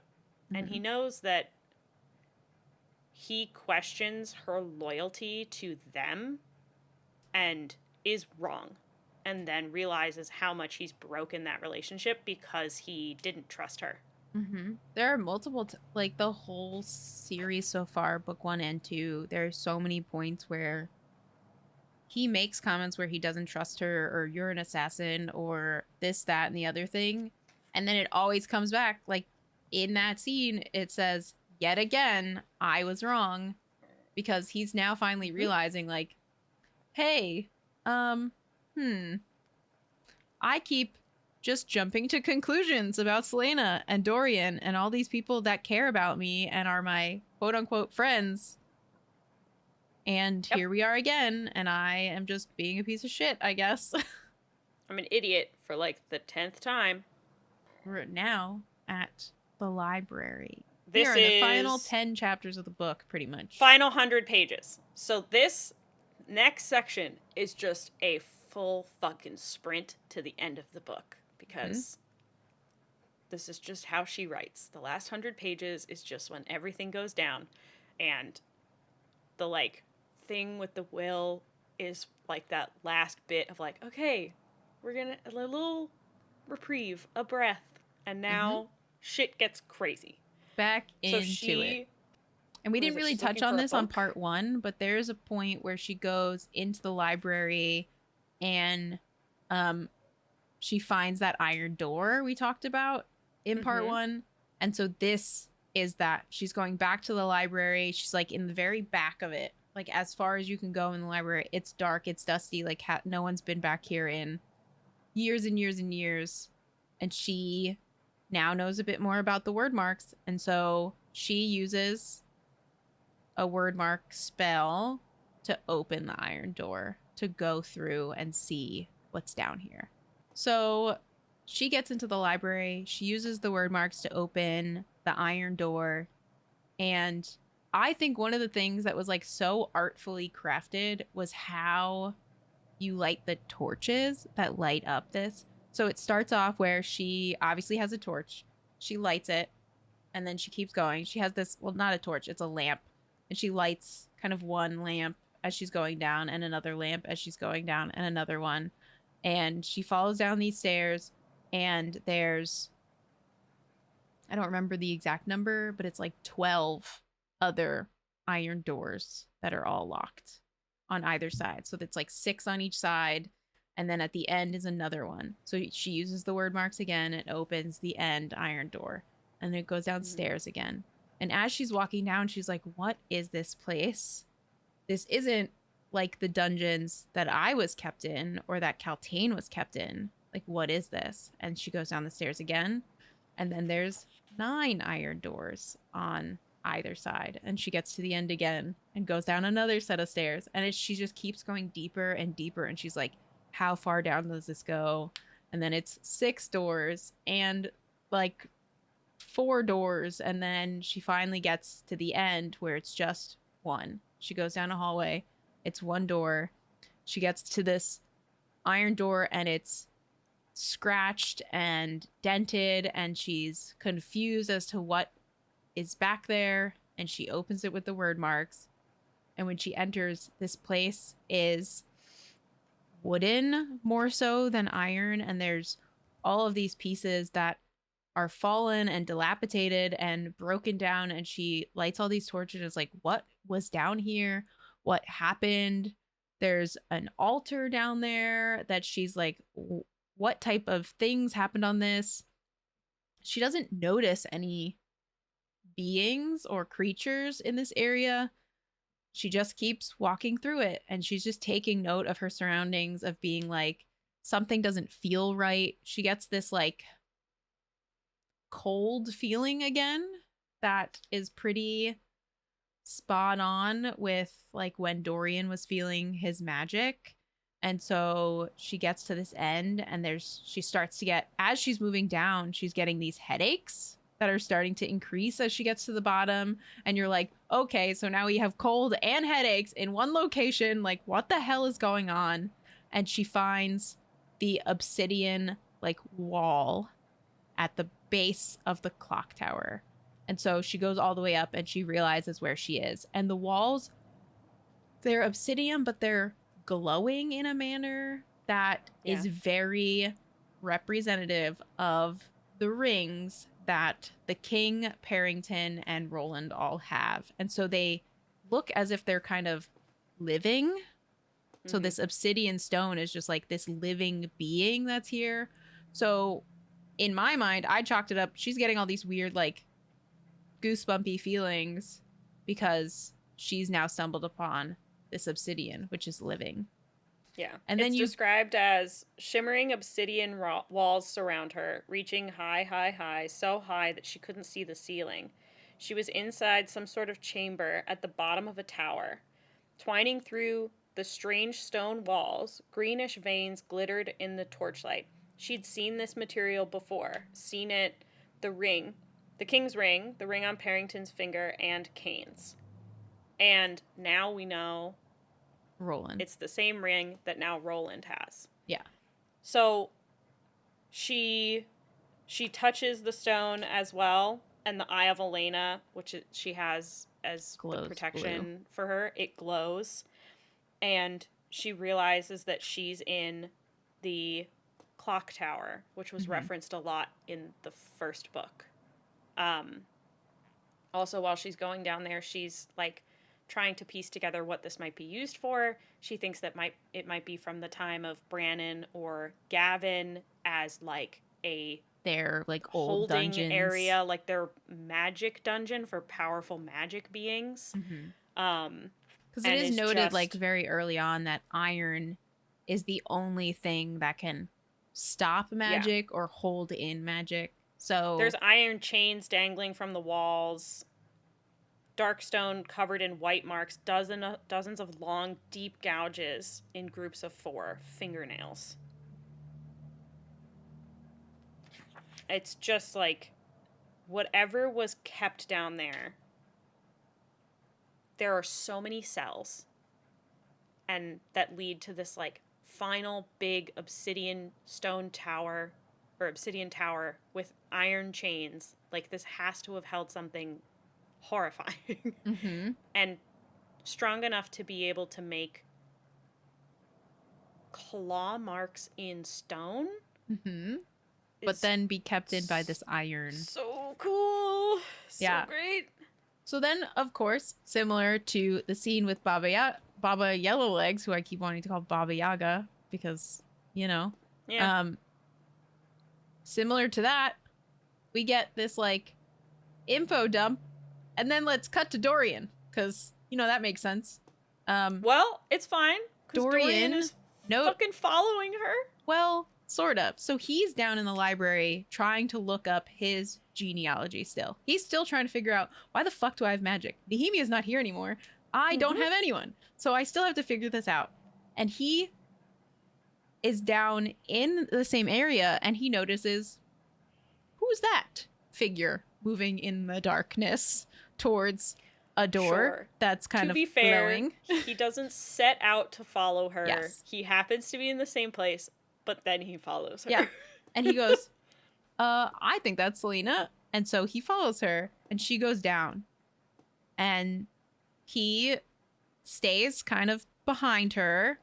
He sees kind of the glowing light going across the wall and he's like, okay, she's going down here. He gets maybe halfway down when she is finally finishing up at the tower and goes to turn back. He notices that the lights are kind of out. And so he starts yelling for Celaena. I mean, And he gets the heebie-jeebies pretty quick. yeah. Like, his magic is freaking out. He Yeah. gets real bad vibes and is like, okay, it's described as his magic tells him, like, To screams leave. at him to go in the other direction and get help. And he's like, okay, well, I need to get Celaena out of here now because this is bad. Yep. And he doesn't know if she gets the same feelings as well. So he's he does end up screaming going for down her. there to, like, try to protect her and get her out. Yeah. So you get the scene of him kind of going in, and then it kind of flashes back to Celaena, and she is coming back down from the tower. So she went up, she saw that it's the clock tower. She's coming back down, and she's like, all of my torches are out. What happened? She still has a torch in her hand, and she then gets a feeling, and it's a feeling that she's not alone. And it's not Dorian. There is another being that I guess was being held in these dungeons, you find out, or dungeon, that there's something there. And it has put all the torches out. So for her, being the assassin, she thinks, well, I know my path. I mapped out my path because I'm that freaking good. I know exactly where I need to go. I'm going to put my torch out too. And I'm going to have the upper hand against this thing because I know where to go. This is a silly mistake. Because the being that is there, the reason it was hiding in the first place was because there was light, and it doesn't do well with light. And so you put it in the dark, and it is much stronger and can see and knows exactly where you are at all times, which is great and fun. And so here we go, fighting scene number 8 billion. Yeah. We get a really interesting passage that's from the perspective of this, like, monster. And we get a lot of interesting information about the monster. It had been locked down there. It is old enough that it's forgotten. Like, whatever's been done to it, it doesn't know its own name. But we can, like, assume that it was human at one point and, like, something's been done to it. Yeah, she mentions that every once in a while it looks human. Yeah. But then it doesn't. So there are, like, points where she's like, this could be just a person, but then also it doesn't look human again. And so this is the one passage that like really is interesting to me. Uh, the being is like watching her walk around and stuff. Um, but she had come here. She had learned the marks, which meant she had to know what had been done to it. She had to have been part of it, the breaking and shattering, and then the brutal rebuilding.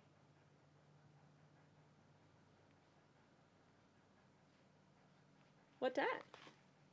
What that mean?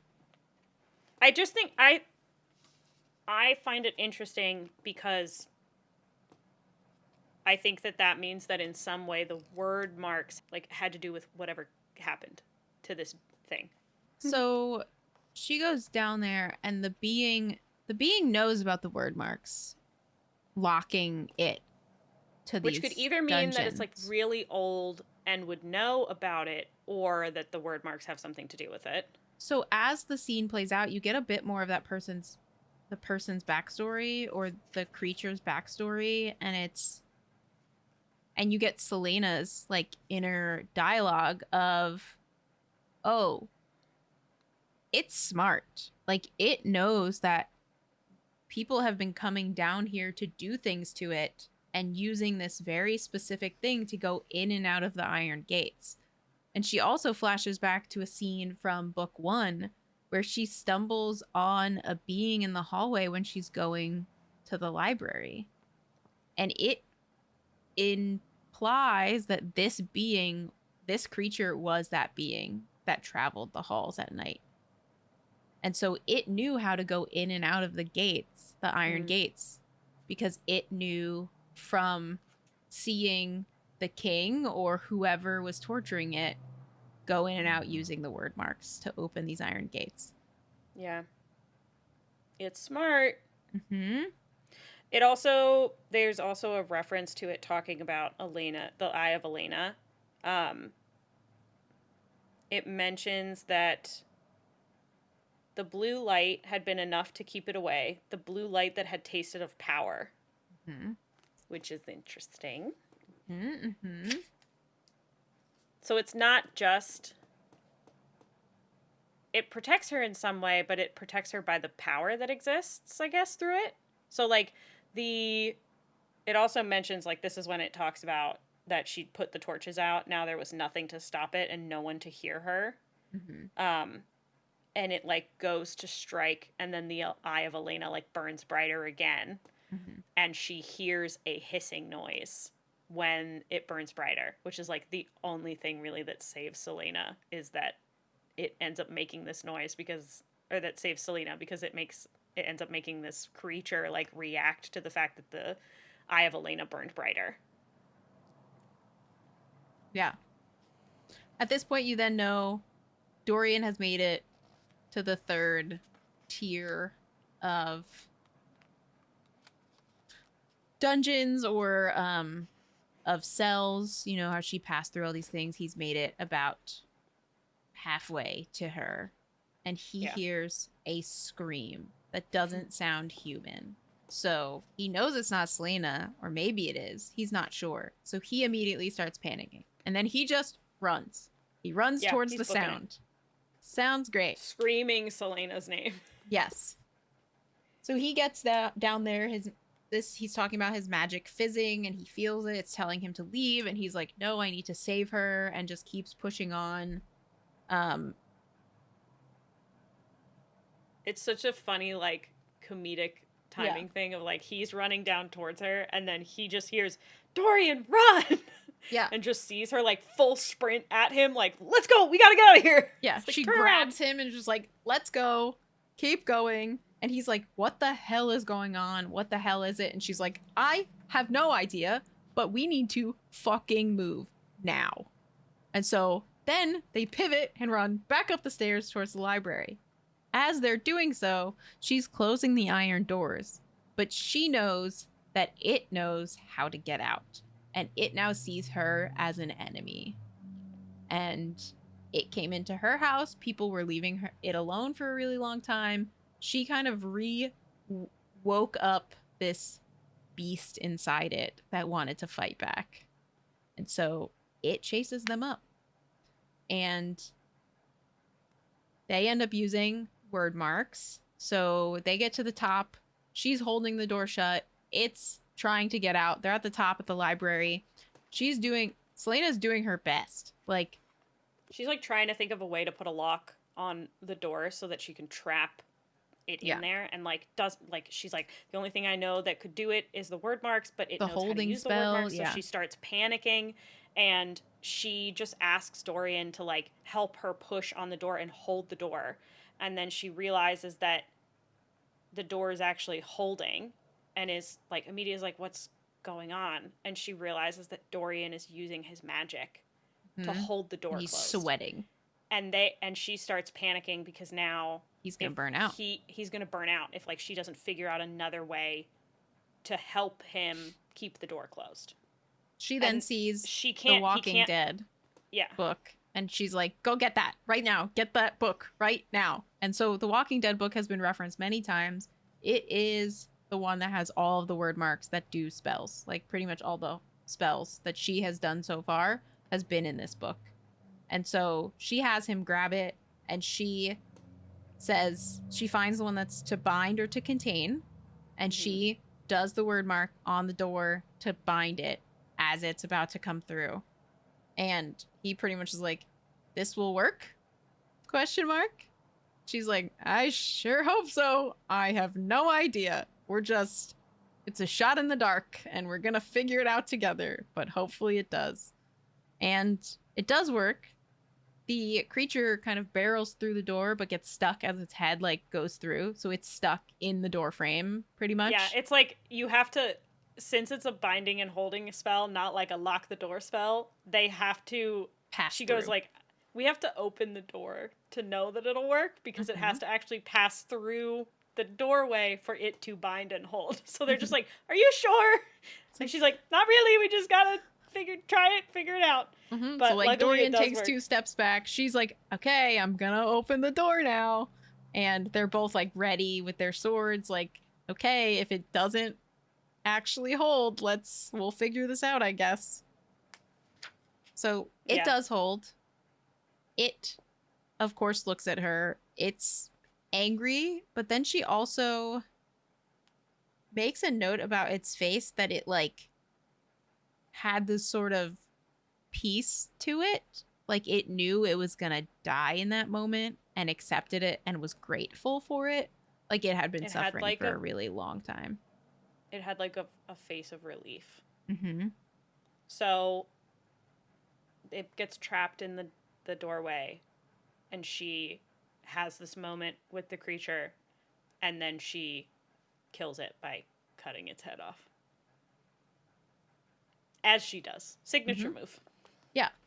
And then she undoes the like binding spell, and there's a note of her just like drop kicking the head down the stairs. She's just like, the body fell, kick to the head down the stairs. We're gonna close the door now. And so of course Dorian is like, how did it get out now? Like, how did it figure out how to get out? And Celaena sort of lies and says, because I was an idiot and broke the spells on them when I walked through. A lie, sort of, but she didn't want to explain, couldn't explain why the creature had been able to break out before and had never hurt anyone until now. Why it had been in the hallway that night and disappeared. Why the librarians were all alive and unhurt. But perhaps the man that the creature had once been, perhaps he hadn't been entirely lost. There were so many questions now, so many things left unanswered. So this is where you get this idea, and throughout this whole scene, you get this idea that like this was a man that has been manipulated in some way, maybe similar to what they're trying to do to Caltaine, but to a more extreme. Like, this was test subject number 1 before Kane, before they like perfected it. Like, maybe this was the first one that they really were doing some kind of like magic tests on to create a being that is so strong it could take out anyone. As we learn in book 1, Kane was summoning beasts to kill other champions so that he could be stronger. So if you think in that same idea, maybe they were doing things to try to make this beast stronger. And then once they figured out, they were like, they gave up on him, left him down in these dungeons, and started working with Cain. We don't know at this point that Celaena has magic in her background, but we know that Caltaine might. We know that Nehemia did. There's kind of, when you look at the history that Dorian brings up, that there's a chance that Yeah. Roland might. And so they're choosing specific people of magic background. And maybe this person was just before them. Like, this was one of those people that was captured previously with a magic background that they were trying to manipulate to be stronger and to work for them in their favor. So, of course, And Dorian has they no end up idea just what the hell's leaving going it on. there. Yeah. They Because left it down there. They escapes, closed the door basically. and they're like, okay. She also, they, like, as they're having this conversation after they kill him, like, she thanks Dorian for stopping her from killing Kale. Mm-hmm. Because, like, she would have regretted it later. She says if she had killed him that night, there would have been no coming back from it, no recovering.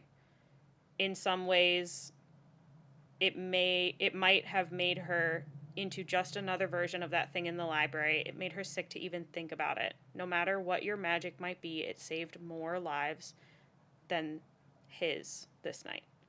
Mm-hmm. It saved more lives than his that night. Which I think is, like, that's true, and I think that's nice for Dorian to hear as well. That, like, if she had killed him, it would have probably taken her down a path that would have... This is another reason why I think they're fated mates, her and Kale, because if she killed him, she'd break, which is a common theme with fated mates in Sarah J. Maas books. If one dies, the other one jumps off a cliff of just insanity. This is my own theory that... I do not endorse this theory. I just everyone dislike doesn't like him. Kale, but I also don't like Cassian too much. So, like, the fact that he was a mate of someone, so he's not my favorite. He's, like, annoying. Cassian? Yeah, that's a separate conversation we're having at a later date. Yeah, that's fine. What in the... Okay, sure. He's just like a 13-year-old boy. Just, like, acts like a kid all the time. I'm just like, shut the fuck up. You're annoying. That's kind of how I feel about Kale. I think he's more mature. I can't believe you're comparing the two. We're moving on. Oh my god. Okay. Well, what happens next? Whole Cassian fandom angry because I'm Team Azriel. You can be Team Azriel and not compare Cassian to Kale. Those two things don't equate at all. No, I'm not saying that they do. I'm saying that I am Team Azriel when it comes to the bad boys. But also, I have always found Cassian to be more annoying than I find Kale. At this point, granted, I'm on book 2. Like, there's so much shit to still happen. That is 5 books of Cassian that I have. So, when 4 of them he's annoying and 5 he's fine, he still has the annoyingness in my brain. Sure. There's a point after this that Dorian, they talk about Dorian's magic a bit more. She asks if Kale knows, if anyone knows. He's like, no, you're the only person that knows at this point. I was going to talk to Nehemia, but here we are. She asks about Roland, if he knows. And he pretty much says that, like, he doesn't know because he just left with Duke Parrington. And they're going to Morath for a few months to oversee a situation in Eelway. Which I'm assuming is an upheaval because Nehemia died in the king's castle. And so they're pissed. As they should be. Her family is like, probably... Rebel group is probably doing something at this point. We just don't know. It's probably happening in the background. Outside of, like, Archer and all of that. Celaena's, like, putting a ton of pieces together now. So she's like, okay. Caltaine had been talking about something coming. Their headaches have been getting worse. Roland is also having the headaches. She's, like, putting everything together of, like, okay, they're both having the same problem. They've now both been taken to Morath. Like, something... They're, like, moving their operation from the castle to Morath for some reason. Yeah. And whatever it is, she's like, it has to do with the word keys. It has to do with whatever, like, terrible thing that they're trying to do. It has to do with these creatures. Like, it's all connected. She thinks that there's only one person who could confirm what she's talking about or what she's thinking, because there's only one person who was putting everything together other than her that has answers to the questions that she's asking. So she wants to try to go talk to Nehemia. Mm-hmm. Yeah. She figures out times rift, which is, it's an anagram. Cool. I never would have gotten that. Like, great. How did she figure that out? And she goes and sees Mort, who knows what she's talking about. She's like, it's an anagram. Clever, wasn't it? To hide it right where everyone could see? Tell me what it means. I am the first. Okay, great. Thanks, Mort. Could that have been something Maybe you told us earlier? And she's, like, freaking out because she realizes that the wording actually is referring to the word key. So, I am the first word key. Mm-hmm. And she goes to grab it. A gem in the crown glowed in the moonlight. She pushed one side of the jewel, but it didn't move. And she realizes that there's actually nothing there. There's a small compartment beneath the gem, but whatever was there is now gone. And Mort says the most infuriating fucking thing that he says in this whole goddamn book. He was barely 20 when he found it. Are you fucking kidding me, dude? Do you have any suspicions about what he might have done with it? How should I know? He never said anything to me, though I'll admit I didn't condescend to speak with him. He came back here once he was king, but he only poked around for a few minutes and then left. I suspect he was looking for the other 2 keys. And you're like, bitch, you knew this? Sir, you have known this whole time that he already has the word key and that this was the first word key, and you're just like... And then she goes, how did he discover it here? Have fun on the this same way you did, chase. though. Far faster. I suppose that makes him cleverer than you. Oh, like, fuck off, dude. Okay. 1, you've been hiding this the whole time, and then you're gonna sass me when I finally figure it out, and then be like, well, you're kind of slow. So he goes, you think he doesn't have all the keys? Well, Brandon once told me that if you have all 3 keys, then you have control over the word gate. I think it's fair to assume the current king would have tried his hand at conquering another realm or enslaved creatures to conquer the rest of ours if he had all 3. Word save us if that happens. Word, Mort laughed. You're pleading with the wrong force. If he controls the word, you're going to have to find another means of saving yourself. And don't you think it's too much of a coincidence that magic stopped as soon as he began his conquest? How magic stopped. He used the word keys to stifle magic. All magic, she added, but his own. And by extension, Dorian's. So this gives us a lot of answers to, like, a ton of questions. Why Dorian can use his magic? Why Dorian can use his magic.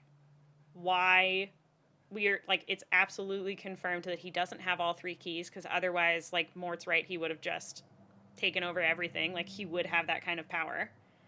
But that means that what Elena had wanted her to learn and what Elena had wanted her to do is find the other keys so that the king can't get them all.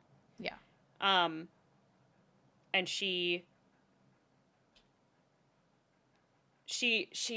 just convinced that Nehemia would have known all of this and would have had a plan, and she can't talk to her, and she doesn't think that she can figure it out on her own and figure out, like, how is she supposed to go and find these other word keys. She thinks back to how Cain had summoned the Ridderak and how there were other realms and the doors at the bottom that she could possibly go and open to talk to Nehemia. Yep. And so she So comes up with the plan to open a portal, which she's like, it'll she goes only back open for a to little grab the bit. Walking Dead book because Yeah. she knows that there's something in there to be able to open a portal to another world. Mm-hmm. Which is not a good idea. And then she, of course, goes, Mort, how long do you think a portal can stay open? Whatever you are thinking, whatever you're going to do right now, stop it. But Celaena was already walking out of the tomb. For her to open a portal into other worlds. Bum, bum, bum. And then we flash to Dorian, who gets So a this dream. dream is sick. Mm-hmm. He gets a dream, Because we but see it's also a premonition. it's both. And it's Yes. great. And And King Gavin shows up it's to Gavin. Dorian, and we're like, let's go. He's doing something too. So we learn that we talked about it at the beginning of part 1 that Elena is a relative of Celaena, and Gavin is a relative of Dorian. And so I think it's very perfect that Gavin comes to Dorian and is like, hey, bro, you need to go stop this. A thing is happening and you need to go now. Like, you need to get up and you need to go now. So Dorian knew that he was dreaming. He was standing in an ancient stone chamber that he'd never seen before, facing a tall, crowned warrior. And as we know, this is Gavin, the king. First king of Otterlin. The first king of Otterlin. Prince, the man said, his crown glowing. You must awaken. Why? Dorian asked, not sounding very princely at all. Strange green symbols were glowing everywhere. Because a line that should never be crossed is about to be breached. It puts this entire castle in jeopardy and the life of your friend. His voice wasn't harsh, but Dorian had a sense it could turn that way if provoked. What are you talking about? Who are you? Don't waste my time with pointless questions. You must go to her rooms. There is a door hidden behind a tapestry. Take the third passage on the right. Go now, prince, or lose her forever. And somehow Dorian didn't think twice about the fact that Gavin, the first king of Otterlin, had spoken to him as he awoke and yanked his clothes, grabbed his sword belt, and sprinted from his tower.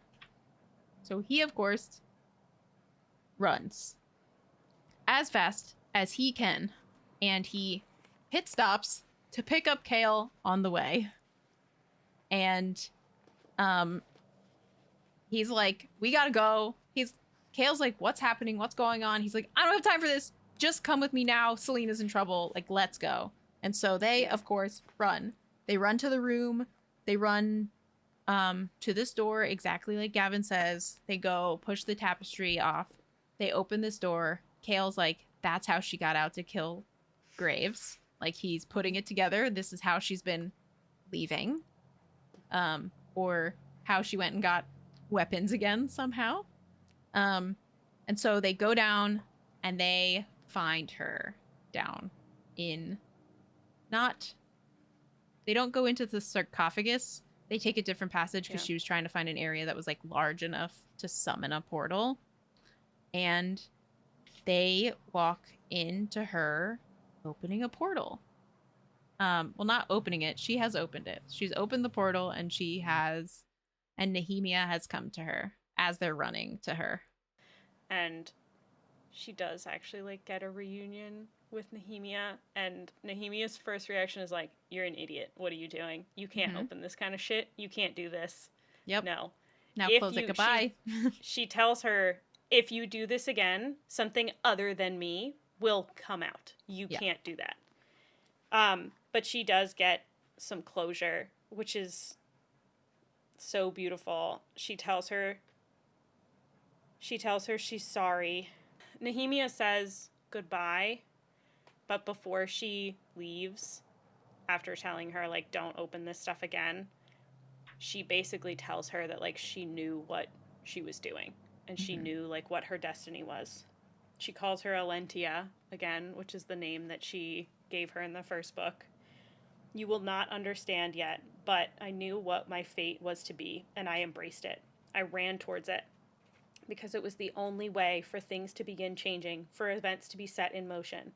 But no matter what I did, Alentia, I want you to know that in the darkness of the past 10 years, you were one of the bright lights for me. Do not let that light go out.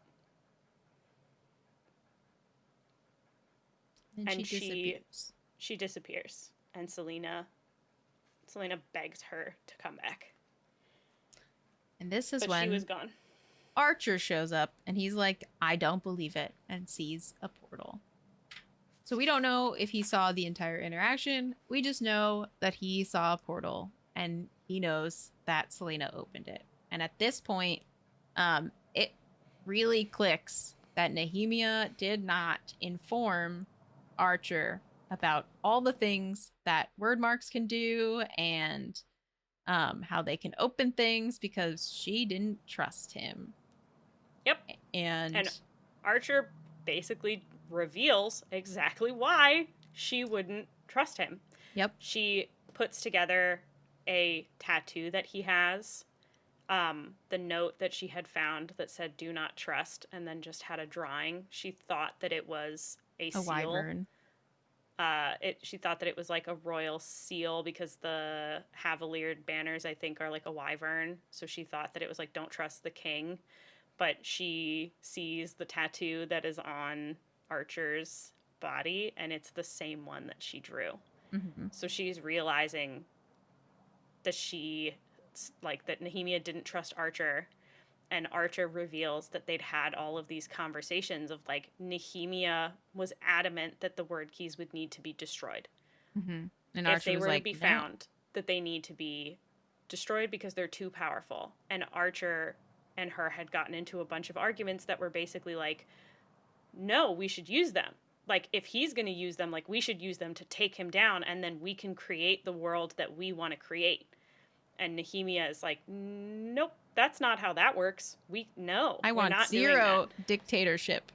None. Yep. I don't want it to go from one man to 12 other men. Yeah, nope, that's not how that works. No, thank you. At this point, too, this is I will reiterate, this is the point in the book that I added the additional we added the additional trigger warning of Fleetfoot. So Fleetfoot has followed her into the dungeons at this point. And so Fleetfoot wants to protect her. Yeah. So Fleetfoot does her best to protect Celaena as well. She is like on edge the second Archer appears, and this is another tell that Archer is not a good person. Like animals always know. Yeah. Bad news bears. She knows. Do not trust Archer. And then he, of course, starts asking questions. Tell me how you learned this. Please, did you find the word keys? Is that how you did it? So he is very hung up on like, you have a word key and I want it. Like, I want your word key. Give it to me now. Like, how did you do this? And so she gets so much information out of him in this scene, but also she's like trying to wipe away the word marks that open the portal and is realizing that it's not working. So she's like scrubbing it off the wall, like, as she's like backing up, like, okay, like clear the this portal off, won't close. She can't get it closed. Yeah. And Archer's like, what's that book? What's that book you got there? And then he snatches it and runs. And this is when Kale and Dorian during this show up time, too. he also admits to having her killed. Yes. He admits that like she needed to be stopped. And she like plays him during this time too, of like she is going along with it, like, oh yeah, like she would have ruined your plans. Like, how did you deal with that? And like, that's like, if she's in league with, you know, these people, or she didn't want the word keys to be used like that, like, what did you do? Like, that's, you needed to get rid of her, didn't you? Like, Mollison was like the perfect patsy for that. And just like admits to basically like having Nehemia killed and framing Mollison for it, so that he could get her out of the way. It was a gamble, just as I'm gambling now. I didn't know whether or not the captain would warn you. Seems I was right. And she's really playing on his like flirtatiousness in this scene too, to get him to talk, which I think there is a little bit in the fact that like they always had this bit of flirtatious banter. Like he maybe always wanted her in some manner, even when they were younger. So she really leans into it because she knows it's how she can get answers from him, is like really play on his, let's be honest, men want power. And she just Hmm. plays on the fact that he might get power in some way. And so she leans into that pretty heavily. Yeah. So she's pissed, and she basically like drops her facade and is like, I'm gonna kill you for everything Mm-hmm. that you've done to like everyone that I love. But before she gets a chance to go for him, something walks through the portal, Mm-hmm. and it's not Nehemia, and Yeah. it's not anything good. You get this low warning whine from Fleetfoot, and she turns her head, Nehemia, thinking Nehemia came back. It was not Nehemia. Of course not. Why would it be? That would be fun and great and wonderful. This is when the guys like show up. Mm-hmm. She something walks through the portal. Archer has the book, and she like gets knocked out somehow because when Dorian and Kale arrive, she is laying on the floor. Archer's like cowering on the opposite wall, like chanting strange words from a book he held in his hand, and there was this monster. A tall, sinewy thing, but definitely not human. Not with those unnaturally long fingertips tipped with claws, white skin that looked like crumpled paper, a descended jaw that revealed fish like teeth, and those eyes, milky and tinged blue. And there was Fleetfoot, hackles Hackles raised raised. and fangs bared, refusing to let the demon anywhere near Celaena, even as the half grown pump limped, even as the blood pooled from the wound on her right hind leg. So she had been hurt while trying to protect Celaena. And Dorian and Kale like spring into action to try to help. Mm-hmm. And they are fighting to get Celaena out and just trying to pull her away and out from away from the portal and away from the monster. Mm-hmm. And she like kind of regains consciousness and starts panicking of like, I can't get the door closed without the book that Archer has, and I like Dorian's dragging her up the stairs, and Kale's trying to like make sure that the creature fights back, and like Fleetfoot is still trying to like growl at the creature, and the creature gets Fleetfoot and goes back into the portal. And Kale does the most redeeming thing that this man can possibly do in this entire book and jumps through the portal after Fleetfoot to try to save Fleetfoot. And it makes me want to cry. The creature paused just long enough for Kale to gain a few more feet of distance. He backed toward the bottom step, but then he started shouting the same word again and again as Dorian tried to keep dragging her up the stairs. Fleetfoot. Kale looked in a dark shadow by the wall. Fleetfoot had been left behind, her leg too injured to run. The creature looked too, and there was nothing he could do, absolutely nothing, as the creature whirled, grabbed Fleetfoot by her injured hind leg, and dragged her through the portal with it. There was nothing he can do, he realized, except run. Celaena's scream was still echoing through the passageway as Kale leapt off the stairs and hurtled through the misty portal after Fleetfoot. She's like, poor baby. So Celaena notices that Kale jumped into the portal after Fleetfoot. And so she makes a decision in that moment that she can't let them both perish. So she knocks Dorian out. She's like, you're a hindrance to me. Whack, knocks You him are going out. to get in my way. Yeah. So he KO'd on the stairs. She books it. So she also jumps through the portal. When she goes through the portal, this is when we learn that she's Fae, because as she lands in this other world, her magic starts to come back and like in full force. It's described as from the corner of the eye, Kale saw her coming, the ancient sword in her hands, her face set with feral rage. The moment she burst through the portal, something changed. It was like a fog vanished from her face, her features sharpening, her steps becoming longer and more graceful, and then her ears. Her ears shifted into delicate points. The creature, sensing it was about to lose its prey, made a final lunge for Kale. It was blasted away by a wall of blue flame, which was Celaena and her magic.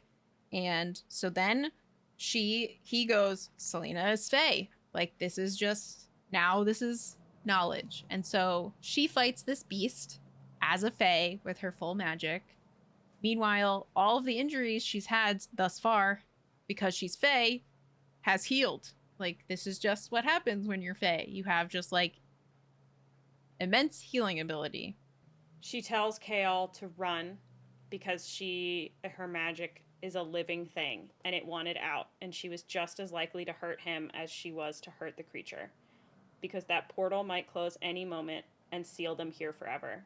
She didn't wait to see what Kale did. The creature rushed for her, a blur of withered white flesh. She ran toward it, flinging her immortal power like a phantom punch. It shot out like a burst of wildfire, but the creature dodged it, and the next blow, and the next. She swung Damaris, and the creature ducked before jumping back a few paces. And the roars in the distance were getting closer. Crunching rock sounded behind her, and she knew Kale was making for the portal.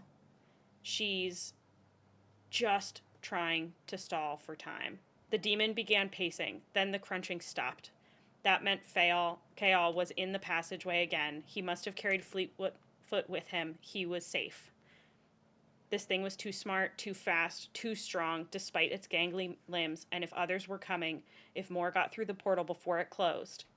Her magic was building again, spring deeper now. Celaena gauged the distance between them as she backed towards the portal. She had little control over the power, but she did have a sword, a sacred sword made by the Fae, capable of withstanding magic, a conduit. Not giving herself time to think it through, she threw all of her raw power into the golden sword. Its blade glowed red hot, its edges cracking with lightning.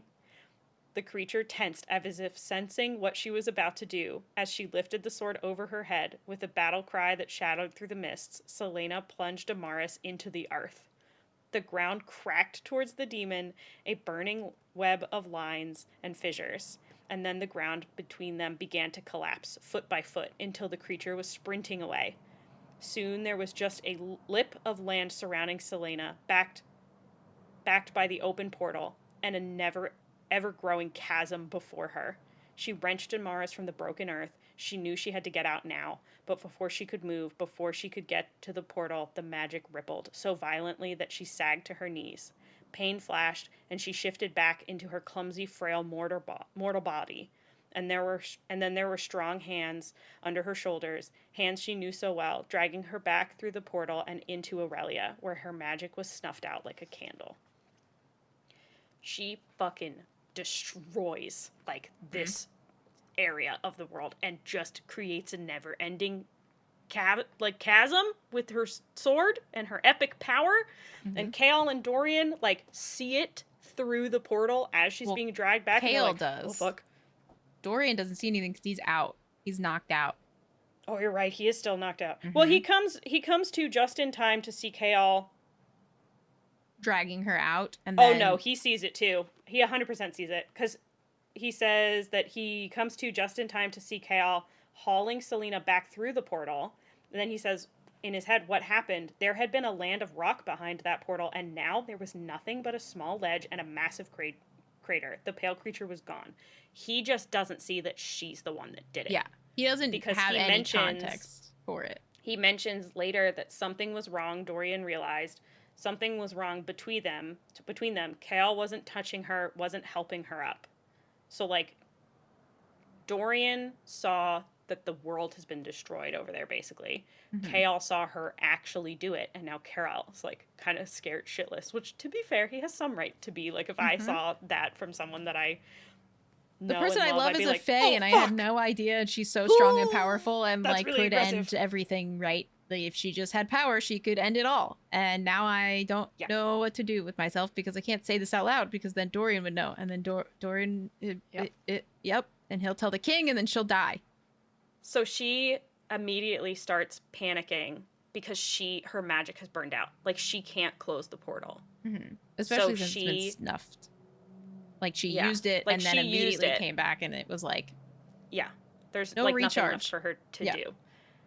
So she has to ask Dorian in front of Kale to help her close the portal and like basically has to out him to Kale I that need he your has blood. magic. Yeah.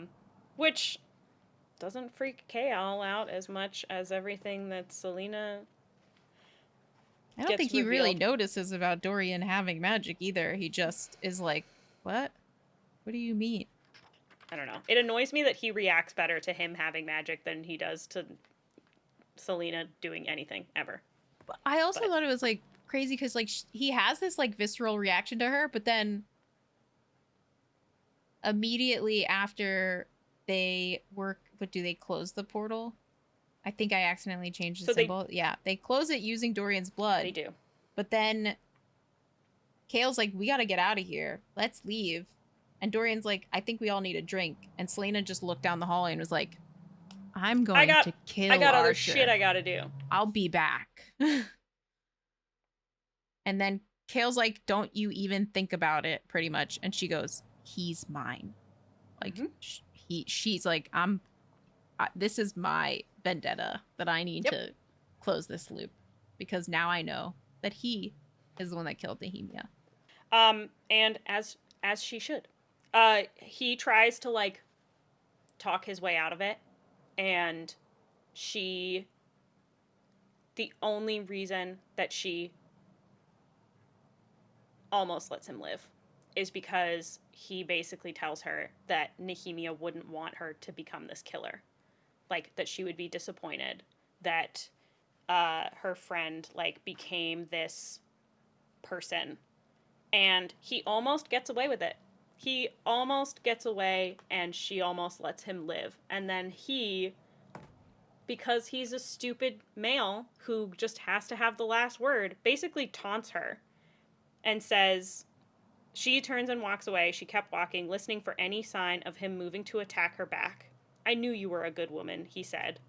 Celaena halted, turned. There was a hint of triumph in his eyes. He thought he'd won, manipulated her again. One foot after another, she walked back towards him with predatory calmness. She stopped, close enough to kiss him. He gave her a wry smile. I'm not, she said, and then moved too fast for him to stand a chance. Archer's eyes went wide as she slid the dagger home, jamming it up into his heart. He sagged in her arms. She brought her mouth close to his ear, holding him upright with one hand and twisting the dagger with the other as she whispered, "But Nehemia was." Uh-huh. I think zero notes. Zero. None. Perfect. Perfection. What a done. Beautiful way to get rid of Archer. Fuck that guy. Beautifully written scene. Fantastic line. I'm not, but she was. Ugh. It gives me chills. So Kale witnesses this. He obviously chased after Celaena. He witnessed her killing Archer. He does at least like see that she was going to let him live, and then he taunts her, and Kale kind of does the same thing of like, God fucking damn it, like, He had idiot. arrived in time to hear Archer beg for his life and utter the words that had been his last mistake. Mm-hmm. Kale shifted his boots against the step to warn her that he was there. How much of her fae senses did she retain when she returned, looking like a human? And then this is when she says to them, like, I offer you an explanation. Yeah, I owe you They guys go back. a little bit. They go back to the castle to, like, get healed. Fleetfoot gets healed. Fleetfoot's all good, guys. Everything's fine. Fleetfoot is healed first. First. Before the first everyone. person that gets, yes. First priority, as she should be. Yes. She is the best. Mm-hmm. They patch up Fleetfoot. They move on to Celaena and Dorian. Dorian. And They then all fight over who gets patched up first. It's like, they move we're to like, you're Celaena the and Dorian's prince. like, you have to. It's like, he's the And she's prince. like, No, you you're the have to. It's prince. like, okay, sure. So yeah, the Dorian gets healed, and then Kale notices, like, as she's like, no, Kale, you're next. Like, you have more injuries than I do. And he kind of like takes a step back in that moment because she's also like, I turned to a fae. I just healed myself. Like, I'm good. come on, you saw this happen. Now use your brain, bud. Now go get healed. Goodbye. I'm gonna go take a shower. Yeah. They have a conversation about whether, like, how she was able to shift and the fact that she's fae. And she reveals that her great grandmother was fae. And even though my mother couldn't switch into an animal form the way fae can, I somehow inherited the ability to shift, but between my fae form and my human form.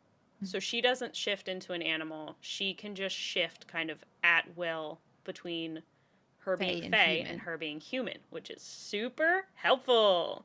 Very But helpful in surviving as an assassin for right. so many years because right before magic is snuffed out, she's shifted to a human. So she gets stuck as a human because of the magic being ripped away. So Mm-hmm. she cannot shift at the moment. When magic stopped 10 years ago, I lost my ability. It's what saved my life, I think. As a child, when I was scared or upset or had tantrums, I couldn't control the shift. I was learning to master it, but I would have given myself away at some point. So she's like, she almost credits the fact that magic was ripped away to one of the reasons that she lives, Mm-hmm. because she couldn't shift accidentally and give herself away as fae. She says she had no control over the shift when she walked into the other world. She said, I was just as likely to hurt you as I was to hurt that creature. And she explains how she opened the portal to the other world to Kale and Dorian, and that she did it with the word marks. She She explains doesn't about tell Sam. them. She does explain. Well, so now she's separated them. She's just talking to Kale. She's like, Dorian, I'll talk to you later. Like I Mm-hmm. need to just explain some stuff. So like Dorian still doesn't know about the Fae stuff. So she's talking to Kale about all of this. And she mentions that she explained about finding the passage on Sam Hewen, the tomb of Elena, the command to become the champion from her, what Kane had been doing with the Ritter axe, the portal. She opened the portal to see Nehemia. She left out the word keys, the king, what she suspected he might be doing with Kaltain and Roland. He So, basically she leaves out like all of the Morath stuff. yeah. She asks him, like, because keeping all of this a secret is like a huge risk for him. Mm-hmm. And he promises that he's not going to tell anyone. But he still knows that she blames her, that she blames him for Nehemia's death. And she says that even though I know you're not responsible, she found his face full of anguish. You still can't trust me, he finished. She nodded. In this, she knew Archer had won and hated him for it. When I look at you, she whispered, all I want to do is to touch you. But what happened that night, I don't know if I can ever forget it. The deepest cut on his cheek had scabbed, and she knew it would scar. For my part, I am sorry for what I did to you. He stood, wincing at his wounds, and walked over to her. We both made mistakes, he said in that voice that made her heart stumble. This is when he tries to tell her that he loves her, and she goes, don't say it. It's like, Don't, no thank do not you. say it. She knows that she knows that she, like, won't, I think, be able to forgive him and won't be able to, like, love him. There's another mention, like, when she talks about, well, I have to go get Archer's body ready. I have to actually deliver him to the king. He is dead now, so like checks off that box. At least she doesn't have to lie about it. She actually kills him. This is when Kale also meets with his dad. Kale And makes comes up another really stupid decision. It's one of on my behalf. favorite things that men do in books is make decisions for the people in their lives for them. That's so cool. Mm-hmm. Let's make a decision for the really strong Fae that you love, who's much stronger than you and probably knows a lot more than you. But that's fine. Let's just go and do that. So he makes a He deal with realizes, his dad yeah, he that realizes how much danger she's in being Fae, even though she can't shift anymore, mhm, being in the castle. So yeah. she goes to his dad and like asks him to propose that she go to Wendlin to deal with stuff over there so that she can get out of the castle.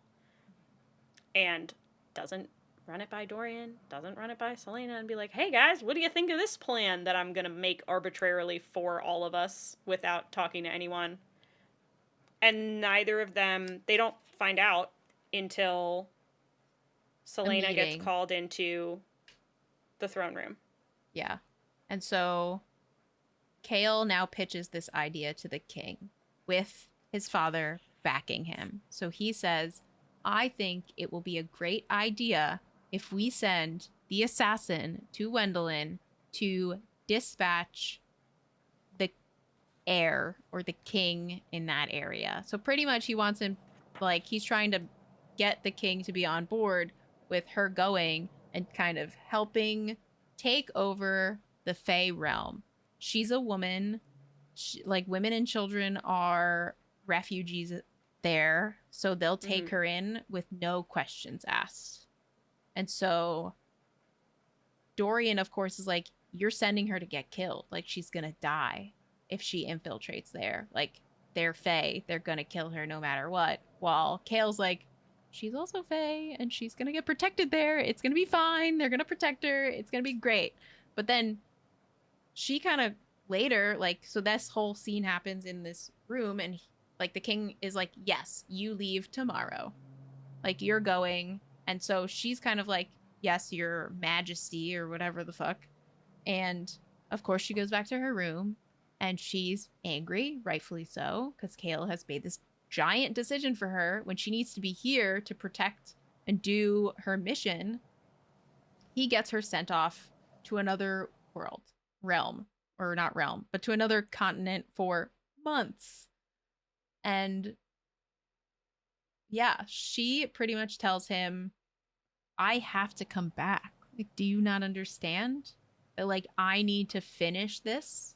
Whether you send me away or not, I will be coming back. And he's like, no, you have to stay there. Like, you have to be protected. And she goes, no, I'm coming back.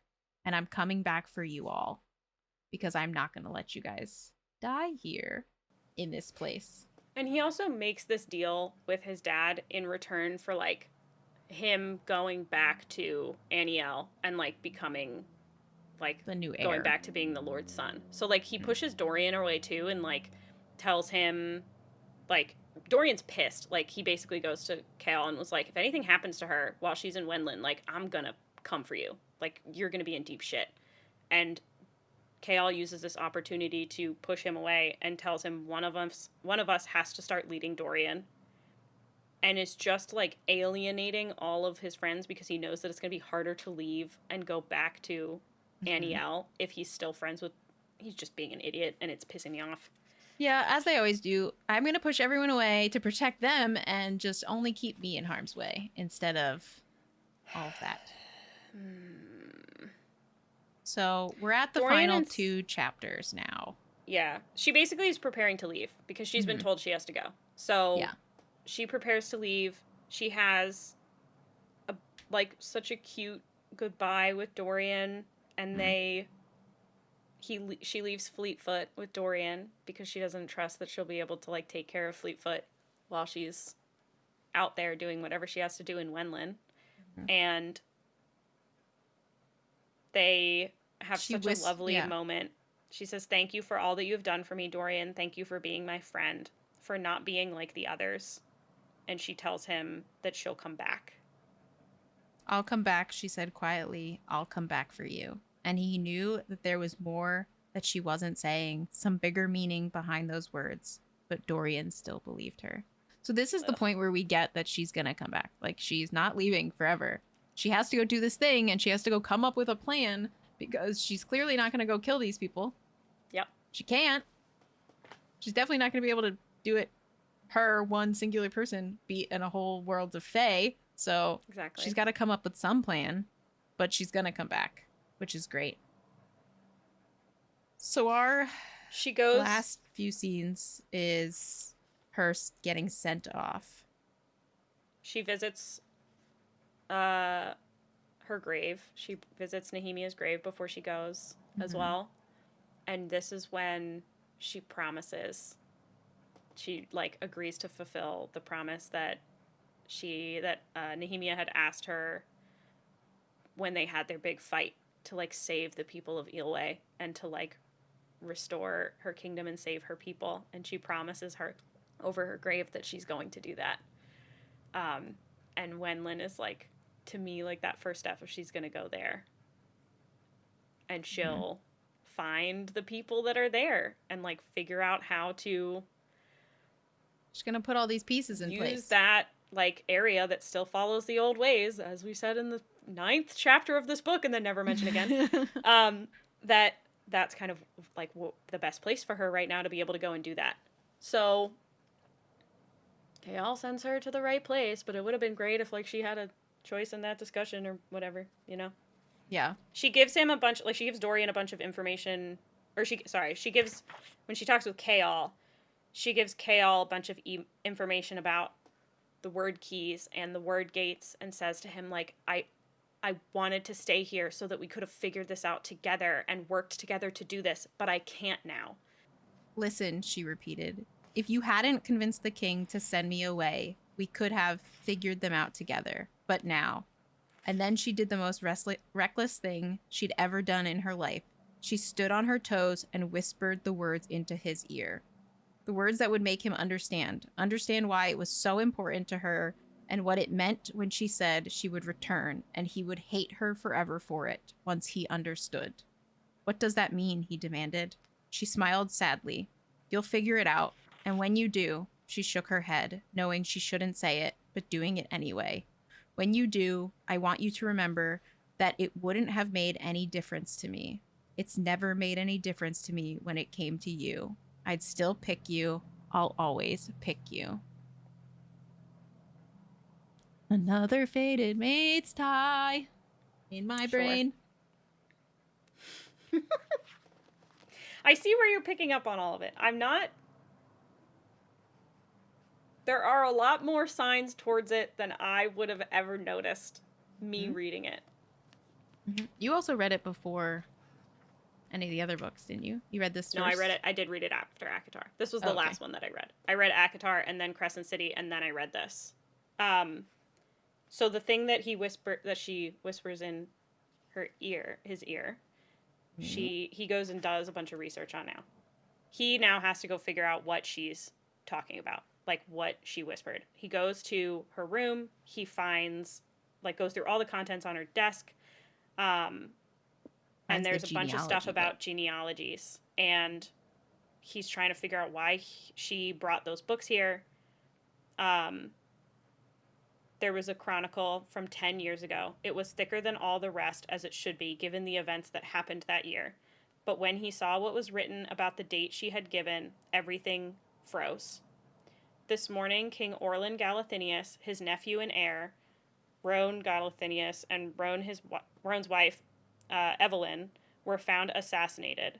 Orlin was murdered in his bed at the royal palace of Orinth, and Roan and Evelyn were found dead in their beds at their country estate along the river Florin. There is no word yet about the fate of Roan and Evelyn's daughter, Aelin. Mm-hmm. And he continues reading about the royal houses of Otterlin and Terrasen And he and remembers trying. the note of my great grandmother was Faye. Yep.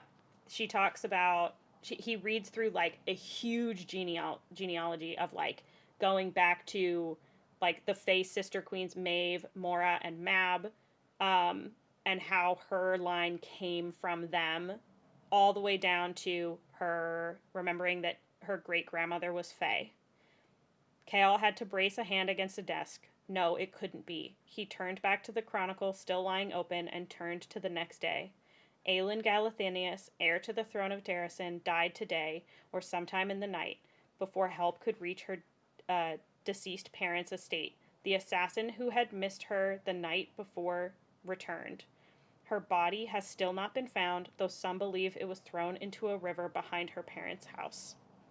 She'd once said that Arabin had found her half dead and frozen on a riverbank. He was jumping to conclusions. Maybe she was merely wanting him to know that she still cared about Terrasen, or there was a poem scribbled at the top of the Ash River family tree, as though some student had dashed it down as a reminder while studying. Ash River eyes, the fairest eyes from legends old, of brightest blue and ringed with gold. Blue eyes ringed with gold. A strangled cry came out of him. How many times has he looked into those eyes? How many times had he seen her averted gaze, that one bit of proof she couldn't hide from the king? Celaena Sardathian wasn't in league with Aelin Ash River Galathinius. Celaena Sardathian was Aelin Ash River Galathinius, heir to the throne and rightful queen of Terrasen. So this is the end of our book. And that's basically the end of book 2. We get the information that she is from the kingdom.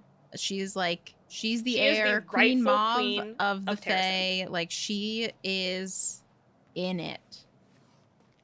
And Kael right now is the only one that knows. Yes. And he has sent her to Wendlin, where the stronghold of maybe the people who would actually be able to help put her in power will be. Uh-huh. So he either is terrified. Book 3, baby! It's gonna be great! I'm so excited. Yay! I'm shaking my whole desk. Mm-hmm. Yeah, that's it. Part 2 of book 2. Yeah, so we didn't plan for this to be 2 parts, guys. Mm-hmm. This, we talked for way too long for part 1, and we knew part 2 was going to be a heavy hitter too. So we appreciate you all sticking extra here. Episode. No one's going to complain about an extra episode. Yeah. Thank you so much for checking out our podcast and getting to know us and kind of riding through part 2 with us. We hope you enjoyed your time here. You can find us at the Smut Peddlers on YouTube, Instagram, TikTok for additional content. Thanks so much. Thanks, everyone. Get excited for book 3!